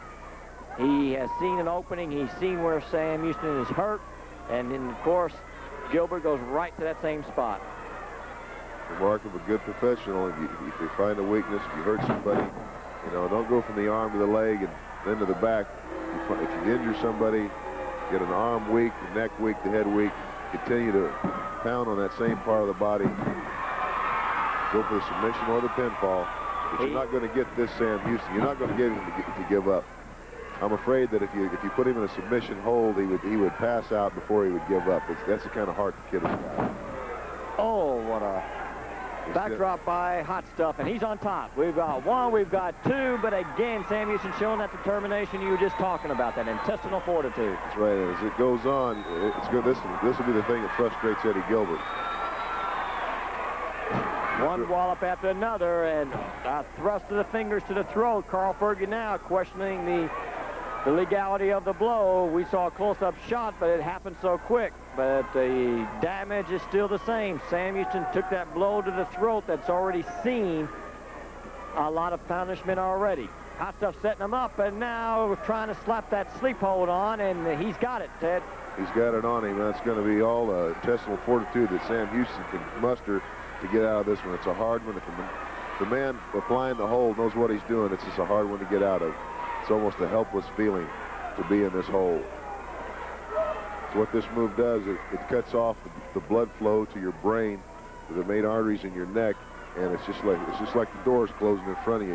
You go right out, and it's hard to maintain any type of consciousness. And then when you do come around, you come around slow and you're disoriented. You don't know where you are. It's very hard to come out of this. 2.5 minutes left in this match. It's a one fall to 20-minute time limit, but even less time may be left for Sam Houston, because this hold, the longer it's applied, the more punishment is delivered, and the greater the possibility of passing out. This is when you find out how game a guy is. A hole like this. Carl Fergie now putting up the arm. 2 minutes left in the match, as Carl Fergie watching very close, make sure that arm doesn't slip into a chokehold, and he wants to make sure that Sam Houston maintains his consciousness, because if he becomes unconscious, game, Pete. That arm's moving. He's still game. And they're bringing this crowd alive here in the Coliseum. They start to chant and cheer. They know what kind of determination Sam Houston has, and he's once again displaying, and he's ready to battle whoever it is all the way. Oh! Beautiful move.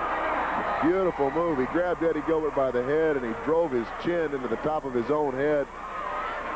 Beautiful move by Sam Houston. And that's the kind of move that can knock out a few teeth very quickly. And now Sam Houston. Backslide. He's going for it. He's got him down. We've got one, we got two, and almost had him. Had a winner. Almost. Solid right by Sam. 1 minute left, and Sam Houston bouncing back very nicely from that sleep hold as he's taking the battle right to Hot Stuff Eddie Gilbert. One right after another. Beautiful wallops. 45 seconds, and Gilbert is down. Sam Houston's on top. We've got two, and we almost had a third count as he came close. Small package. And again, Sam Houston. Showing a lot of versatility here. Sam Houston's got a lot of maneuvers down pat. Ted, you know, just seconds ago, you're looking for that one move, that one blow, and both men down. Both men down on the mat. 15 seconds left. Carl Fergie called for the count. 15 seconds, 10 seconds now, as both men went for that clothesline and crashed to the mat. Sam Houston now coming up. Bulldog. He got him down. The bell sounding. Oh, just within seconds. Time just ran out for him.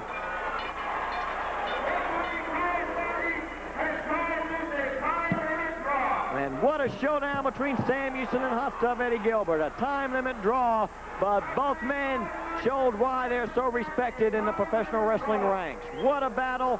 Ends up a time limit draw, and thank you, Ted DiBiase, for joining us here at ringside. We're looking forward to seeing you in action on Friday, March 20th. What a super spectacular. It's going to be a night of Houston wrestling action fans are going to talk about for a long, long time. And we are counting the days for Friday, March 20th. Well, I can't wait, Pete. I'm going to be here, and I'm going to be raring to go, and I hope all the people come out, because it is going to be a big night of wrestling, one of the biggest nights of wrestling in Houston to come along in a long, long time, and I'm gearing up for it right now. We're hoping all of you out there watching this program tonight or this morning, making your plans to be at the Coliseum. Get your tickets early, but most important, be here and watch us all celebrate together an historic event. We'll see y'all at the Coliseum on Friday, March 20th. Thank you for watching Houston Wrestling. Remember, we're inviting everybody out to the same Coliseum on Friday, March 20th for that Houston Wrestling Spectacular. Sunday at 7 on 39 Gold, the rumors are flying and the laughter begins when an affair between Ginger and Jan's husband has a surprise ending. They're serving up laughs on It's a Living, Sunday at 7.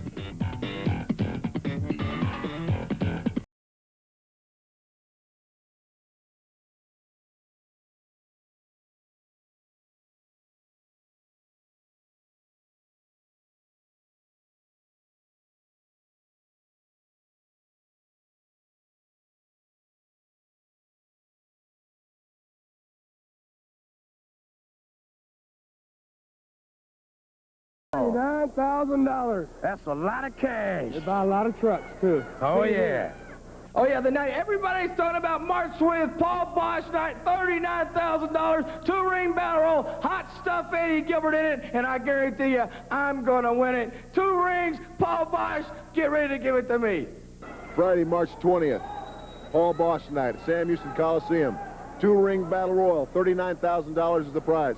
It's a high-risk match, but that's a high purse to get.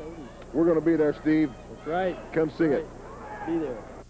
Welcome, ladies and gentlemen, to Houston Wrestling. You have just heard from 5 of the top stars that will be in action this Friday night at the Sam Houston Coliseum, March 20th at 8 p.m. We here at Houston Wrestling are celebrating 39 years on TV right here in Houston, Texas. Hi, my name is Bruce Pritchard. I'm filling in for promoter Paul Bosch and Peter Burkholz. The reason I'm filling in for Paul Bosch is because Paul Bosch would not tell you about the Paul Bosch night at the Sam Houston Coliseum this Friday night, but I will. We will celebrate with a $39,000 2-ring battle royal. The winner to receive $39,000 plus the Paul Bosch Challenge Trophy. We will also have a 2-ring... Fans here are feel confident that he was getting in position in his glove, but he comes up behind one-man gang, and Bruce, we've seen Ted DiBiase take the battle to one-man gang, and then many times come within just a split second of winning the title. And now that driving elbow. And Ted DiBiase, he's put the one-man gang down for the count before, and he wants to do it here tonight,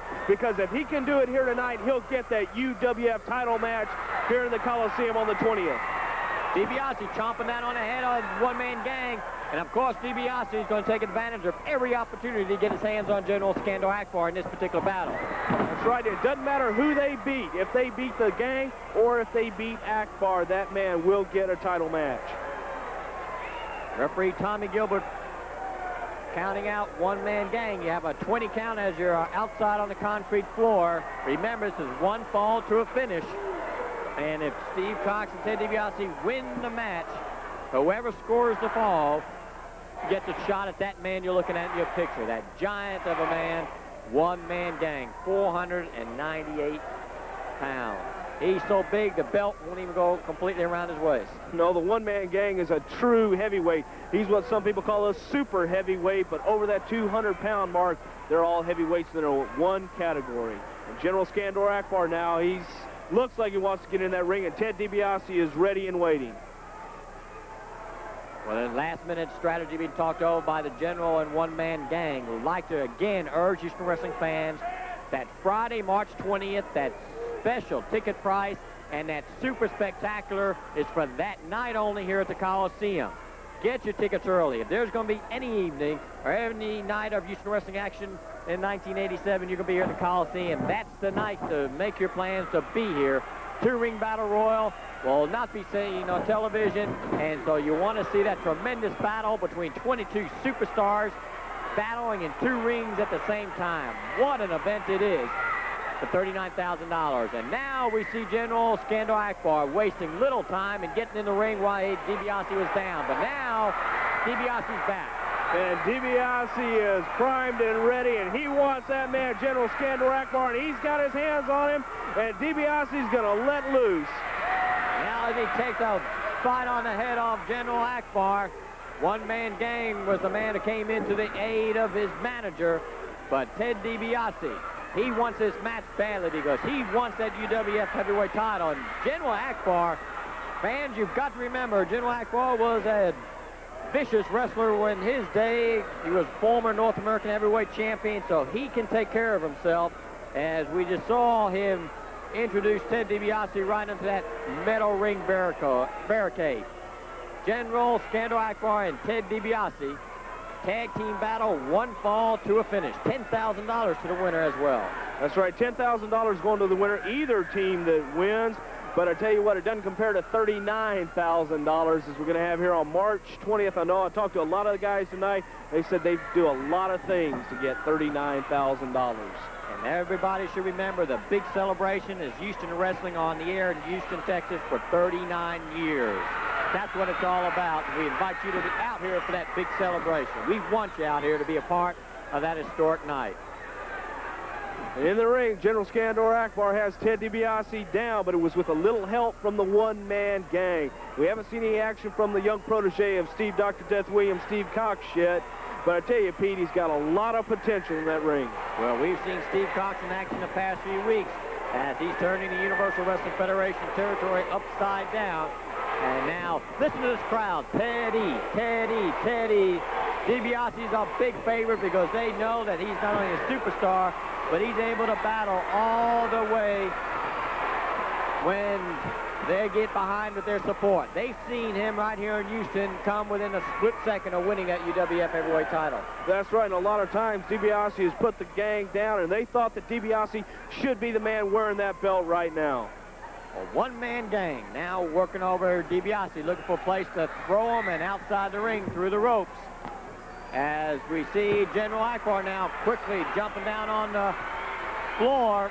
Steve Cox in the background trying to point out to the referee that General Akbar is illegally attacking DiBiase. As DiBiase down on the Coliseum floor. General Skandor Akbar now pleading his case is referee Tommy Gilbert. And of course, General Akbar denying any wrongdoing whatsoever. Look at one-man gang. There's General Akbar, one-man gang, as he was inviting Steve Cox to come in, and when Cox got in the ring, you saw one-man gang quickly turn his back as the both of them working over Ted DiBiase. Teamwork at its best, I was going to say, but I may not mean that if you agree 100% on what they're doing, but they are sure working together like a smooth team. Well, that's right. General Skandor Akbar did not get the name the Godfather of Wrestling by not being a very, very tough man to handle inside that square circle. And he's also a tough man to handle on the outside of the ring.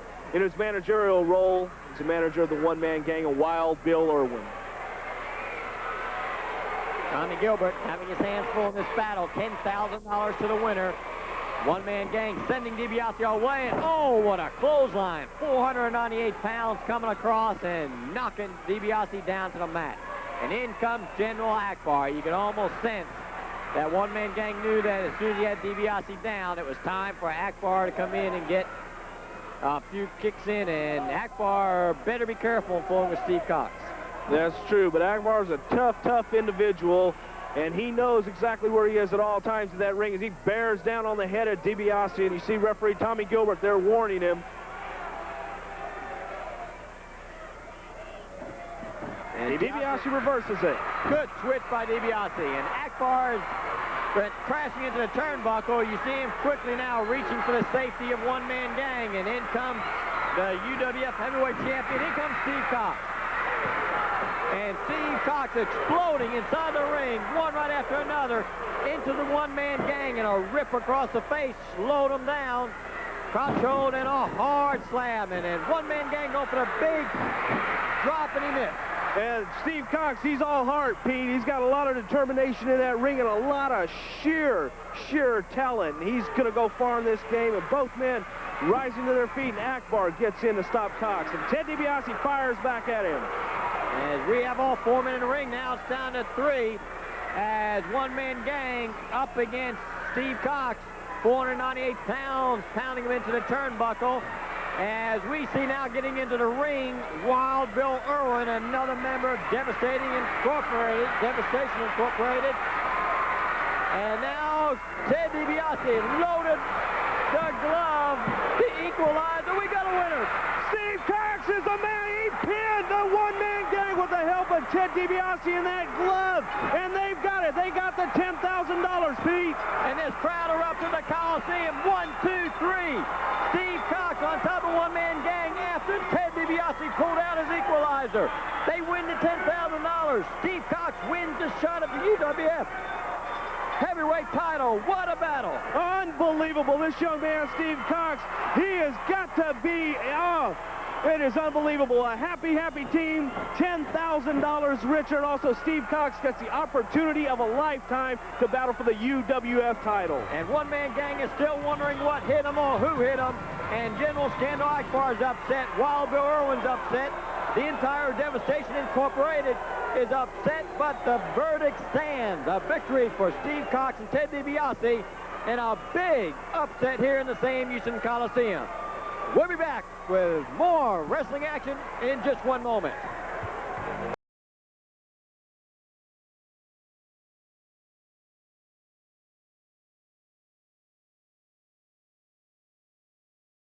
Battle Royal, Channel 39 years of wrestling, $39,000, and I'll feel 39 after a match like this because there's going to be everybody in it. Triple chance, 2 rings, anything goes. I'm excited about it because of one thing. I have Chris Adams as my partner, and we hope to go home with the money.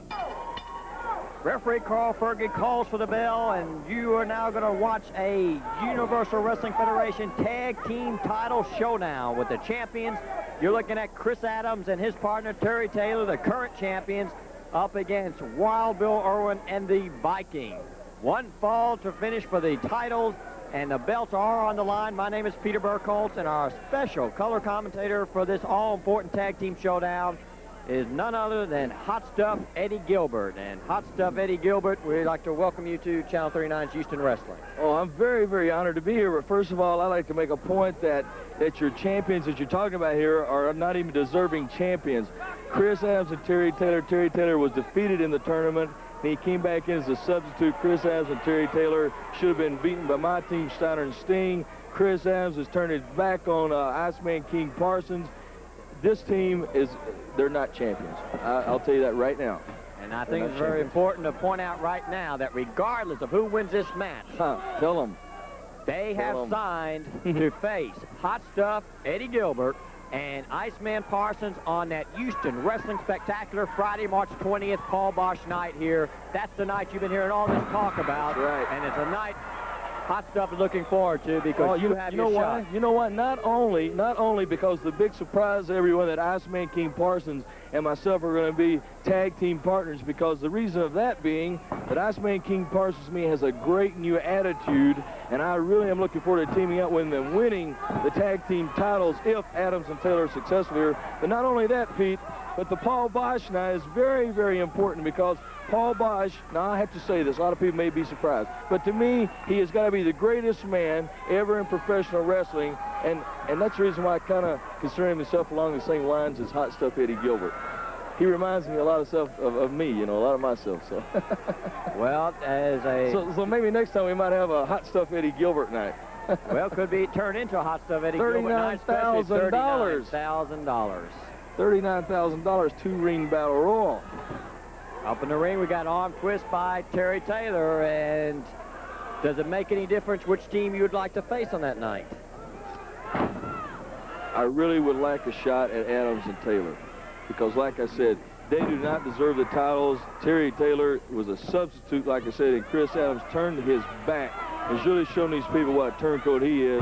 Turned on Iceman King Parsons the way he did. I can't believe it. Iceman King Parsons always done his job, always worked hard, and then just got shoved aside and put aside, and Terry Taylor stuck right in there, and they cheated, first of all, to win the belts. Now they've got them, and I'm kind of hoping, I got to be honest with you, I'm kind of hoping they win this, so Iceman and myself can come back for that big spectacular here the 20th and win those tag team titles. And also, I'm going to walk away with $39,000 out of that two-ring battle royal. That's the views and opinions of Hot Stuff Eddie Gilbert. He definitely has plans to be here on that Paul Bosch Spectacular. Well, everything's happening that night, Pete. We got Steve Cox all of a sudden, all of a sudden he's in the limelight now. Big man. Gary Young's coming around now. He's asking for matches with a man like the Angel of the Death and all this. So we've got a lot of stuff going on here. It's going to be a tremendous night, and we are urging everybody to get their tickets early, because remember, adult tickets are saving $3 a piece, so that night only. Get your tickets early and get the seats you want. It's going to be the biggest sports buy in Houston. We urge you to be here at the Coliseum. Yeah, I just noticed something, too. Well, what's this Ted DiBiase being a special referee? Well, the Universal Wrestling Federation wants to make sure that the title match is called fair and squared. Sure they do. Just like, oh, okay. Okay, I get the drift. Okay, so in other words, we'll probably see a new UWF heavyweight champion on the 20th. That is maybe your prediction and maybe the feelings of a lot of people. Ted DiBiase being a special referee, I know what he'll do. I've seen that Maggie come out before, the glove. I've seen him use it on people. He'll probably use it on the gang. I already know the outcome. I can tell you. So, another UWF setup. I see it. And you're also predicting new tag champions that same night. That's right. Myself and Iceman.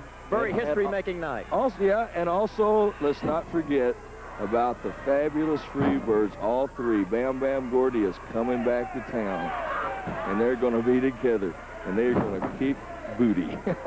There's a lot of people across the wrestling world will claim that the Freebirds are the best three-man tag team in professional wrestling. We'll see Friday, March 20th. Right now, you're seeing the Viking going right after Terry Taylor. It's the first time I've ever seen the Viking, Pete.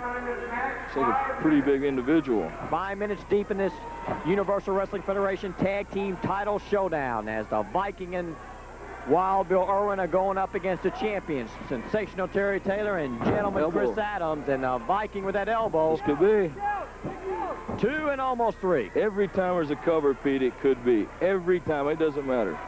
Every time. Because sometimes you never can tell. The breath might be knocked out just long enough for 3 seconds. That's all it takes, 3 seconds. You have new tag team champions.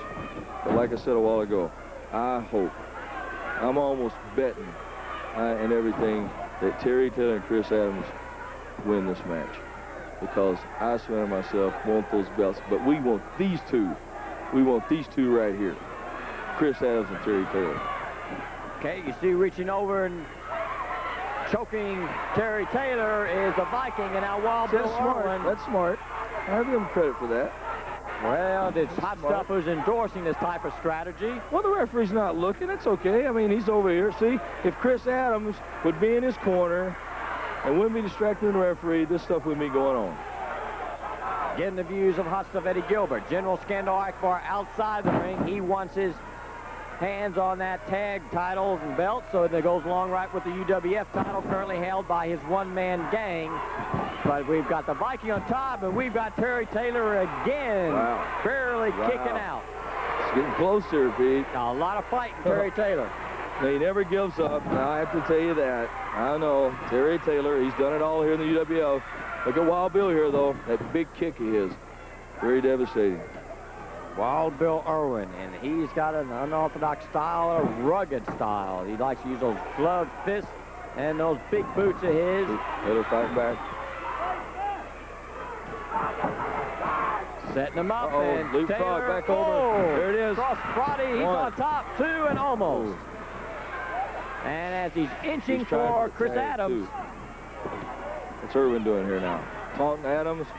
Very smart. Could get Adams in the ring. That means the referee will stay with Adams. Possibly here. Let's see what's going on.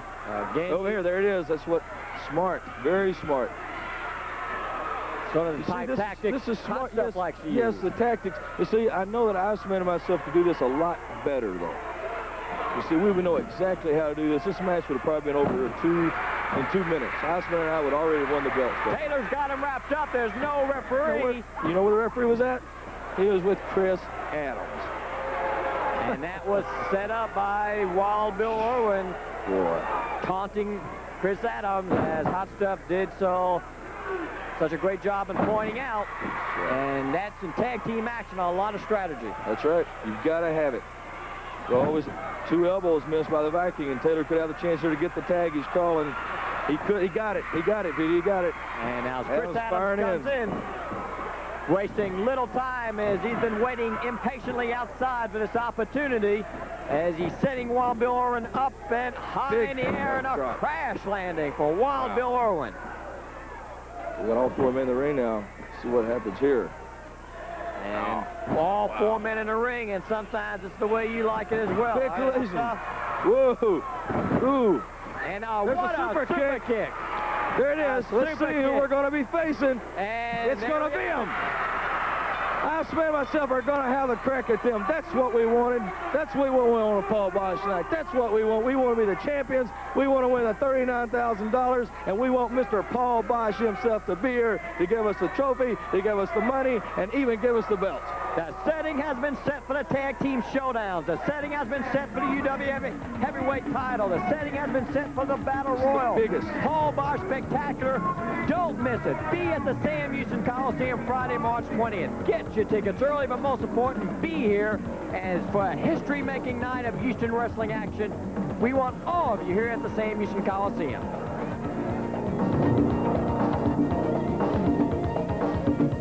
Sensational Terry Taylor and gentleman Chris Adams, they will defend their title and belts on Friday, March 20th. Paul Bosch Spectacular here in the Coliseum up against Hot Stuff Eddie Gilbert and Iceman King Parsons, and they're ready for you. You caught us right out of the shower, Pete, but you know, that's okay, because I can't wait to get on TV and talk about Iceman King Parsons. Terry, what's wrong with the guy? He's gone goofy. He's gone goofy. You know that guy? He turned on me, and now when we go around all the arenas, he says, hey, Adams, I want to be against you. I don't like you. I should have been the champion. Terry, it's nice to have you as my tag team partner, and I'm glad it's not Iceman. Iceman and Eddie Gilbert, you can come down any time, because Terry and I will take you on. I'm excited about it. Paul Bosch, everything's going on. 39's coming out of everybody's ears. The Battle Royal is important, but to us, these are more important because we are the tag team. Not just the world champions, we are the Universal Wrestling Federation tag team champions. And Iceman, I am so happy that you turned your back on this man, because now it gave me the chance that I needed. A long time ago, we told everybody we wanted to be the champions of the 80s, and that's exactly what we intend on doing. We put a foot in the door already. Now we just got to back it up, and that's why we're facing anybody at any time.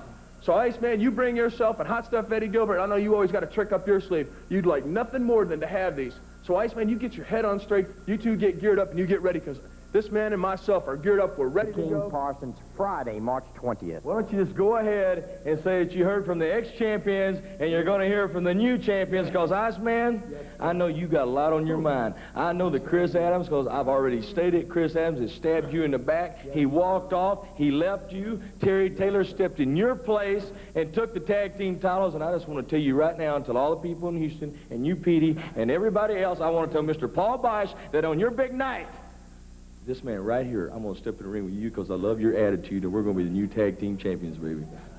See what it is, sucker, Terry Taylor. You stole that belt. You're low life, and your dad is a hobo. But that's all right. I got a real partner here now. And Chris Adams, I told you from day one, I said it's a line you can't go beyond. So you went behind the line, and you did some time. What did I do? I stuck like a real friend was supposed to. But what'd you do? You stabbed me in the back. But that's all right. You's a backstabber. But now you're going to pay, you low-life jailbird. I got a real friend here. I'll stick with you. Right here. From now on, goes all the way. All the way. You understand? So look at them belts for the last time. Do us the favor, shine them up. Because we going all the way to the top. Yeah, like Mama said. Woo! March the 20th. It bees that way sometime. Have mercy. Every weekend, you're in the 3rd, 4th, 5th grade. You might be in junior high. You might be in high school. Well, a lot of you are a member of the Chicken Club. A lot of you are a member of the SAD Club, Students Against Drugs. Well, I feel very strongly about the fact that drugs are a part of our society that is a very negative part. And I'd like you to really say no to drugs. Come out to Gallery Furniture and get one of these pins. Remember, it says, I really will say no to drugs. Say no to drugs and say yes to the rest of your life. Michael Hayes and Buddy Roberts. They've got a bag there, and they're pulling some jar out of the thing. Sunshine has got a jar. Chavo, Guerrero, the missing link going by. Dark Journey just nails Sunshine, and now Dark Journey, I mean, she has leveled Sunshine. Dark Journey very emotional to start with, and rightfully so, but now I think she has the jar of whatever it is, and now it's Dark Journey and Sunshine one-on-one in the ring. Michael Hayes is being battered by the missing link. Chavo Guerrero's out with Buddy Jack Roberts. Here comes Hot Stuff and Sting getting ready for the title match, along with Missy Hyatt. And Missy Hyatt just nailed Dark Journey. Missy Hyatt nailed Dark Journey, and now she's got the jar. Missy Hyatt's got the jar.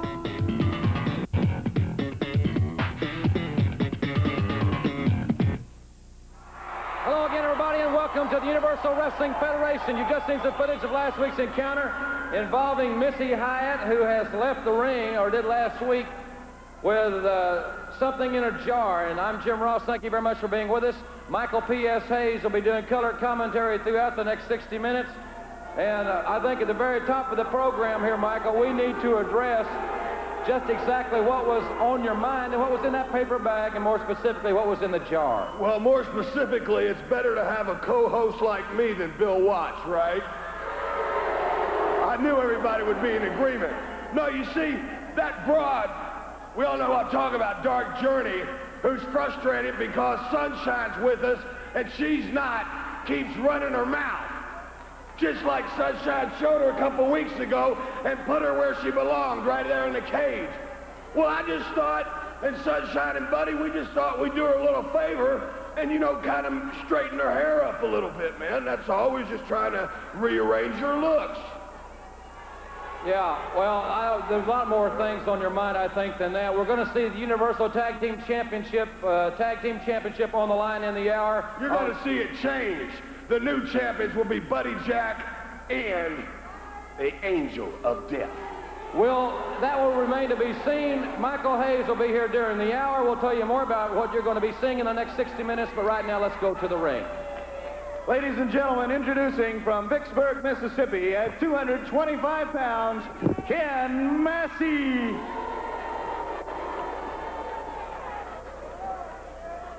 The introductions have been completed for Ken Massey as we await the arrival of Chavo Guerrero. Don't forget, also in the hour, a special feature involving Hot Stuff and Hyatt International. I think you'll find that most interesting. We'll hear from General Skandor Akbar. We'll see a tremendous six-man tag team event in this hour. Savannah Jack will be with us, and the super rookie, Steve Cox, will be here in this hour, Michael. A lot of talk about Steve Cox, a lot of talk about a lot of things going on in the UWF, the thing with Iceman King Also Parsons. introducing from Fountain Valley, California, at 228 pounds, Chavo Guerrero. This match, one fall or 10-minute time limit. There are a lot of controversial things happening in the Universal Wrestling Federation. Chavo Guerrero involved as the partner of the missing link in this penalty box situation. Yeah, well, he asked for it, he'll get it.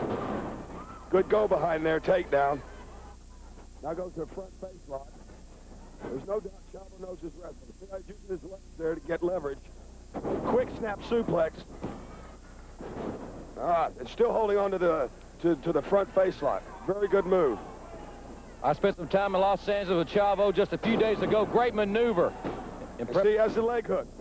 In preparation for our big event at the Olympic Auditorium, Michael, I know you're going to be in Los Angeles for that one. There'll be a lot of your show business friends and friends in the music industry there at that time. I cannot wait for the 27th. And, you know, also, I'm going to be staying out there for a little bit longer because on April 5th, I'm going to be in a rock and roll bowling tournament with Bon Jovi and my good friend Tommy Naz. That sounds like an interesting situation, and interesting is one way to describe Chavo Guerrero. Good move by Massey. Very good move. Quick maneuver. Go behind, schoolboy rollover. Look at Chavo. Comes right into the modified head scissors. I meant modified. It's modifying Massey's looks. See, that's the thing about a veteran wrestler. He will know a counter for every other counter. Oh, let's get cute and do a kip up. Oh, what a show off. Ladies and gentlemen, we'll be seeing a videotape of a special feature with Cowboy Bill Watts' son, Eric, one of the top high school football players in the nation, who signed with the quarterback coach, Coach Howard Snellenberger, the University of Louisville Cardinals. You know, Schellenberger also is the one that recruited Namath when he was with Alabama. That's right. Steve He also Sloan, recruited Jim Kelly. Kenny Stabler. Kenny Stabler. He took the Miami Hurricanes to their first national championship. The kid, good move. Good move by Guerrero. I know you're not a big fan. He can't do it to me. I know you're not a big fan. The Cowboy Chavo Guerrero now with Kim Massey up. And Guerrero! Gosh! Oh, that was dynamic. And see, he still hooked him. Chavo Guerrero just give Kim Massey a wrestling lesson. Chavo Guerrero, the teacher and the master. He will be in the penalty box situation. And Michael Hayes and I'll be right back after this timeout.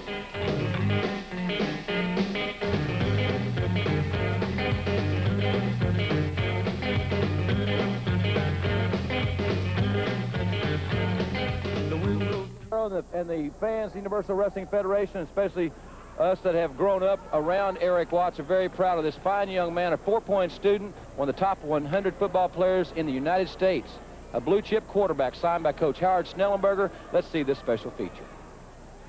Eric Watts, son of UWF President Cowboy Bill Watts, was recently granted a 5-year scholarship to the University of Louisville.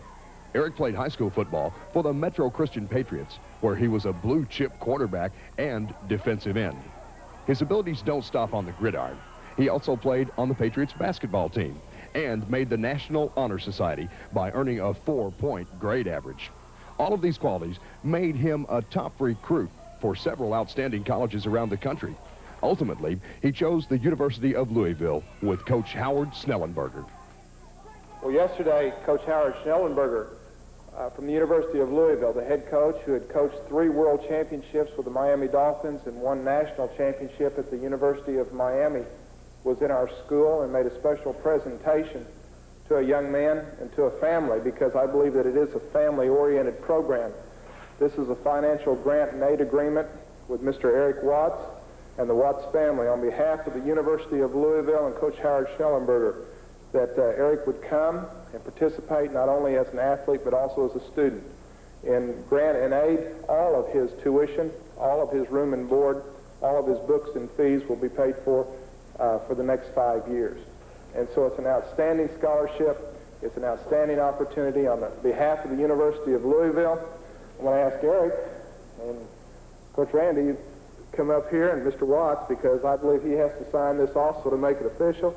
And if you'll just sign your name right there, and Randy can witness this, and then Mr. Watts, you can.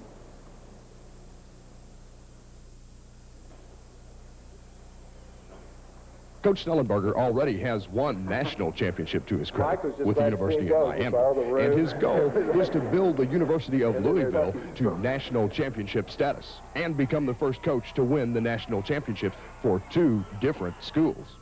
Snellenberger is counting on the young Watts' excellent throwing arm to lead Louisville to a national crown, which puts a heavy weight on his shoulders. But at 6'6" and 225 pounds, Eric Watts has some pretty big shoulders. Ladies and gentlemen, before this 6-man event gets underway, General Skandor Akbar of Devastation Incorporated has asked for some time. A while back, shut up and listen to me. A while back, I issued a challenge to 6 of the best wrestlers in the world. Well, I haven't seen anybody come down and accept the challenge. And there's a lot of people that are sticking their big, fat, American bulbous noses in my affairs, and I don't like it. And when I'm unhappy, I can guarantee you things are going to happen. I'm talking about DiBiase, I'm talking about Cox, I'm talking about Dr. Death, and all those stinking pigs. This event, ladies and gentlemen, 1 fall with a 10-minute time limit. Introducing first, weighing in at a combined weight of 670 pounds, the Glass Man, Bobby Perez, and Gary Young. opponents across the ring, weighing in a combined weight of 1,070 pounds, Eli Wild Bill Irwin and the UWF Heavyweight Champion, the One-Man Gang. You know something that was quite interesting, of all the names that he mentioned, I did not hear any Freebird name mentioned when he threw out that challenge. And we're the champions. I mean, we're the six-man champs. If I was going to challenge someone, I'd challenge the champions. Well, I agree. I found that most interesting because when you talk about six-man tag action, you really start with the Freebird. So I'll give you credit where credit's due, Michael, as far as that's concerned. All right. General Skandor Akbar, I'm sure. Holding a belt, and my brother still hasn't got his rematch for it. That was a charitable gift. Wild Bill Irwin taking over on the Glass Man, this six-man tag match. As Devastation says, Akbar says he has got the premier six-man tag team combination in the world today. Well, I'll give it to him right there. Quick tags is the way to do it, keeping fresh men in. And he just hurdled him.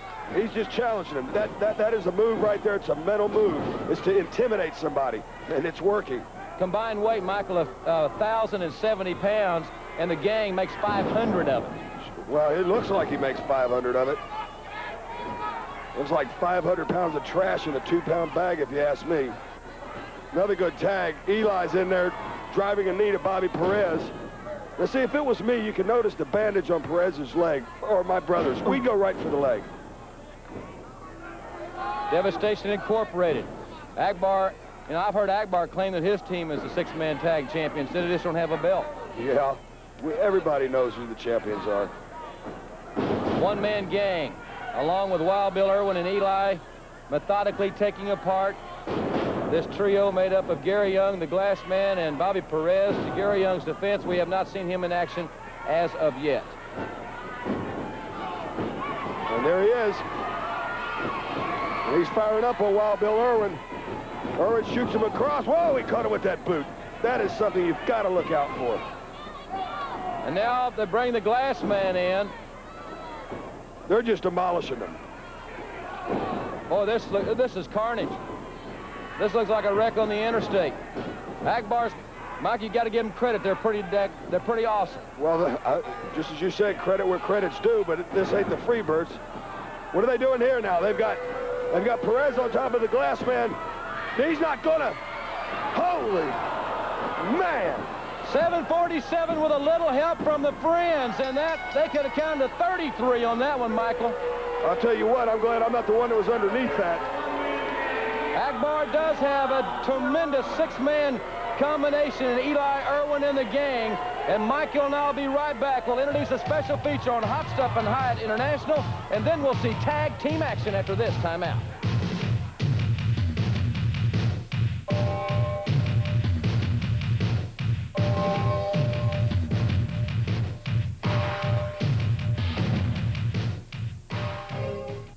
Houston Wrestling celebrating 39 years. The two-ring battle royal for $39,000.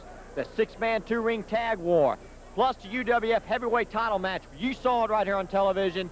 Steve Cox won the fall. He gets the shot at it due to the help of Ted DiBiase and his equalizer. He will battle one-man gang for the title Friday, March 20th.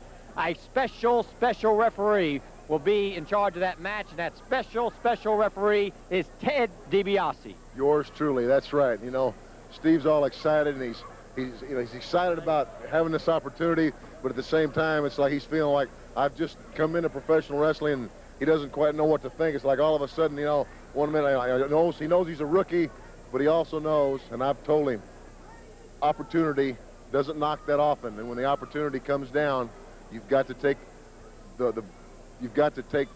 take the opportunity by the tail and go after it. And the one thing that I'm going to assure you of, Steve, is this. As soon as I'm as excited for you as I would be if it were me, because I know how you feel. But the thing is, I know what you're dealing with. You're dealing with the one-man gang and General Skandor Akbar. I want to make sure you get a fair shot at this title. Okay, he's not very experienced, but in a short time, everybody has gotten to know who this man is and gotten to know his name. I'm going to be in the ring, Akbar. I'm going to be a fair referee, Pete. I swear. I'm going to be a fair referee. But If it comes to breaking rules, Akbar, if you break a rule, Gang, if you break a rule, I'm not counting to 5 and finding you. I'm putting the glove on, and I'm knocking you out. And that's not a threat. That's a promise. Steve Cox, congratulations. Brother, I'm very happy for you, and I'm going to make sure you get a fair shot at that title.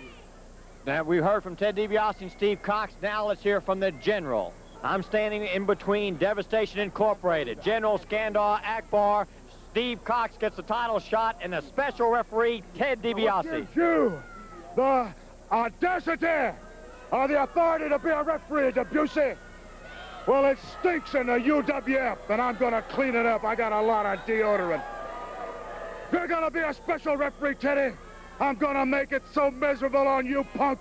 Every time you turn your back and walk to the bathroom, I'm going to kick you in your rear end, because you're dealing with a godfather and the General. There's no way that Steve Cox, till your dying stinking day, can ever cop a fall on the most irrepressible man in wrestling, the one-man gang, 500 pounds, and the UWF champion. But Cox, you made your bed, punk, and you're going to lay in it. You're going to lay in it, and you're going to be sorry, boy. And Teddy, you're going to be searched before you're in that square circle. 39,000. 2-ring battle royal. How about that? The biggest night in Houston wrestling. In addition, this man, Wild Bill Irwin, will be taking on two. I said two. $15,000, and he can beat them both, and I know he can. I one man. What are you going to do to that punk? Battle royal's a big thing going on, but my main concern is this title match, as it always is. Yes. And DiBiase, I guarantee you one thing, you will be searched thoroughly by 2 referees before you go out there. And Cox, like the General said, you made your bed, and you have to lay in it. My head hurts. Friday, March 20th, be here at the Sam Houston Coliseum. Boss night, right here Friday night in Houston, Texas. 39 grand in a 2-ring battle royal. 39 years of wrestling, 39 grand. The Birds are going to walk away with 13,000 apiece. Paul Bosch night, March 20th. Welcome back, ladies and gentlemen, to the Universal Wrestling Federation. Jim Ross and Michael P.S. Hayes back with you. Michael, recently, Hot Stuff Eddie Gilbert and Missy Hyatt called a somewhat of an impromptu press conference. They had something they wanted to relay to the fans of the Universal Wrestling Federation, and basically a major announcement. I'm anxious to hear your comments, and we'll both watch it together here on the monitor, but let's show you now the special feature involving Hyatt and Hot Stuff International. Wait a minute! Wait a minute! Wait a minute! Wait a minute! Eddie Gilbert, I heard you was looking for a partner. Let me be your partner. I'll tell you why. I'll tell you why. Because I should be the champion, sucker. I should be the champion. You thief. You slanted, 4-eyed thief. You stole that belt, sucker. You stole that belt. Yes, and with friends like you, who needs enemies, huh? You jailbird. Ladies and gentlemen, Hot Stuff Eddie Gilbert has asked for this time. Eddie, you say you have a surprise for us. Now's the time. I have a special report is what I've got. I want to let everybody know one of the biggest things that's ever happened to UWF is taking place right now. We have a new acquisition to Hot Stuff and Hyatt International. That's right. Missy Hyatt and myself and Sting and Steiner sat down, and we decided to bring along a new man, a man with a great new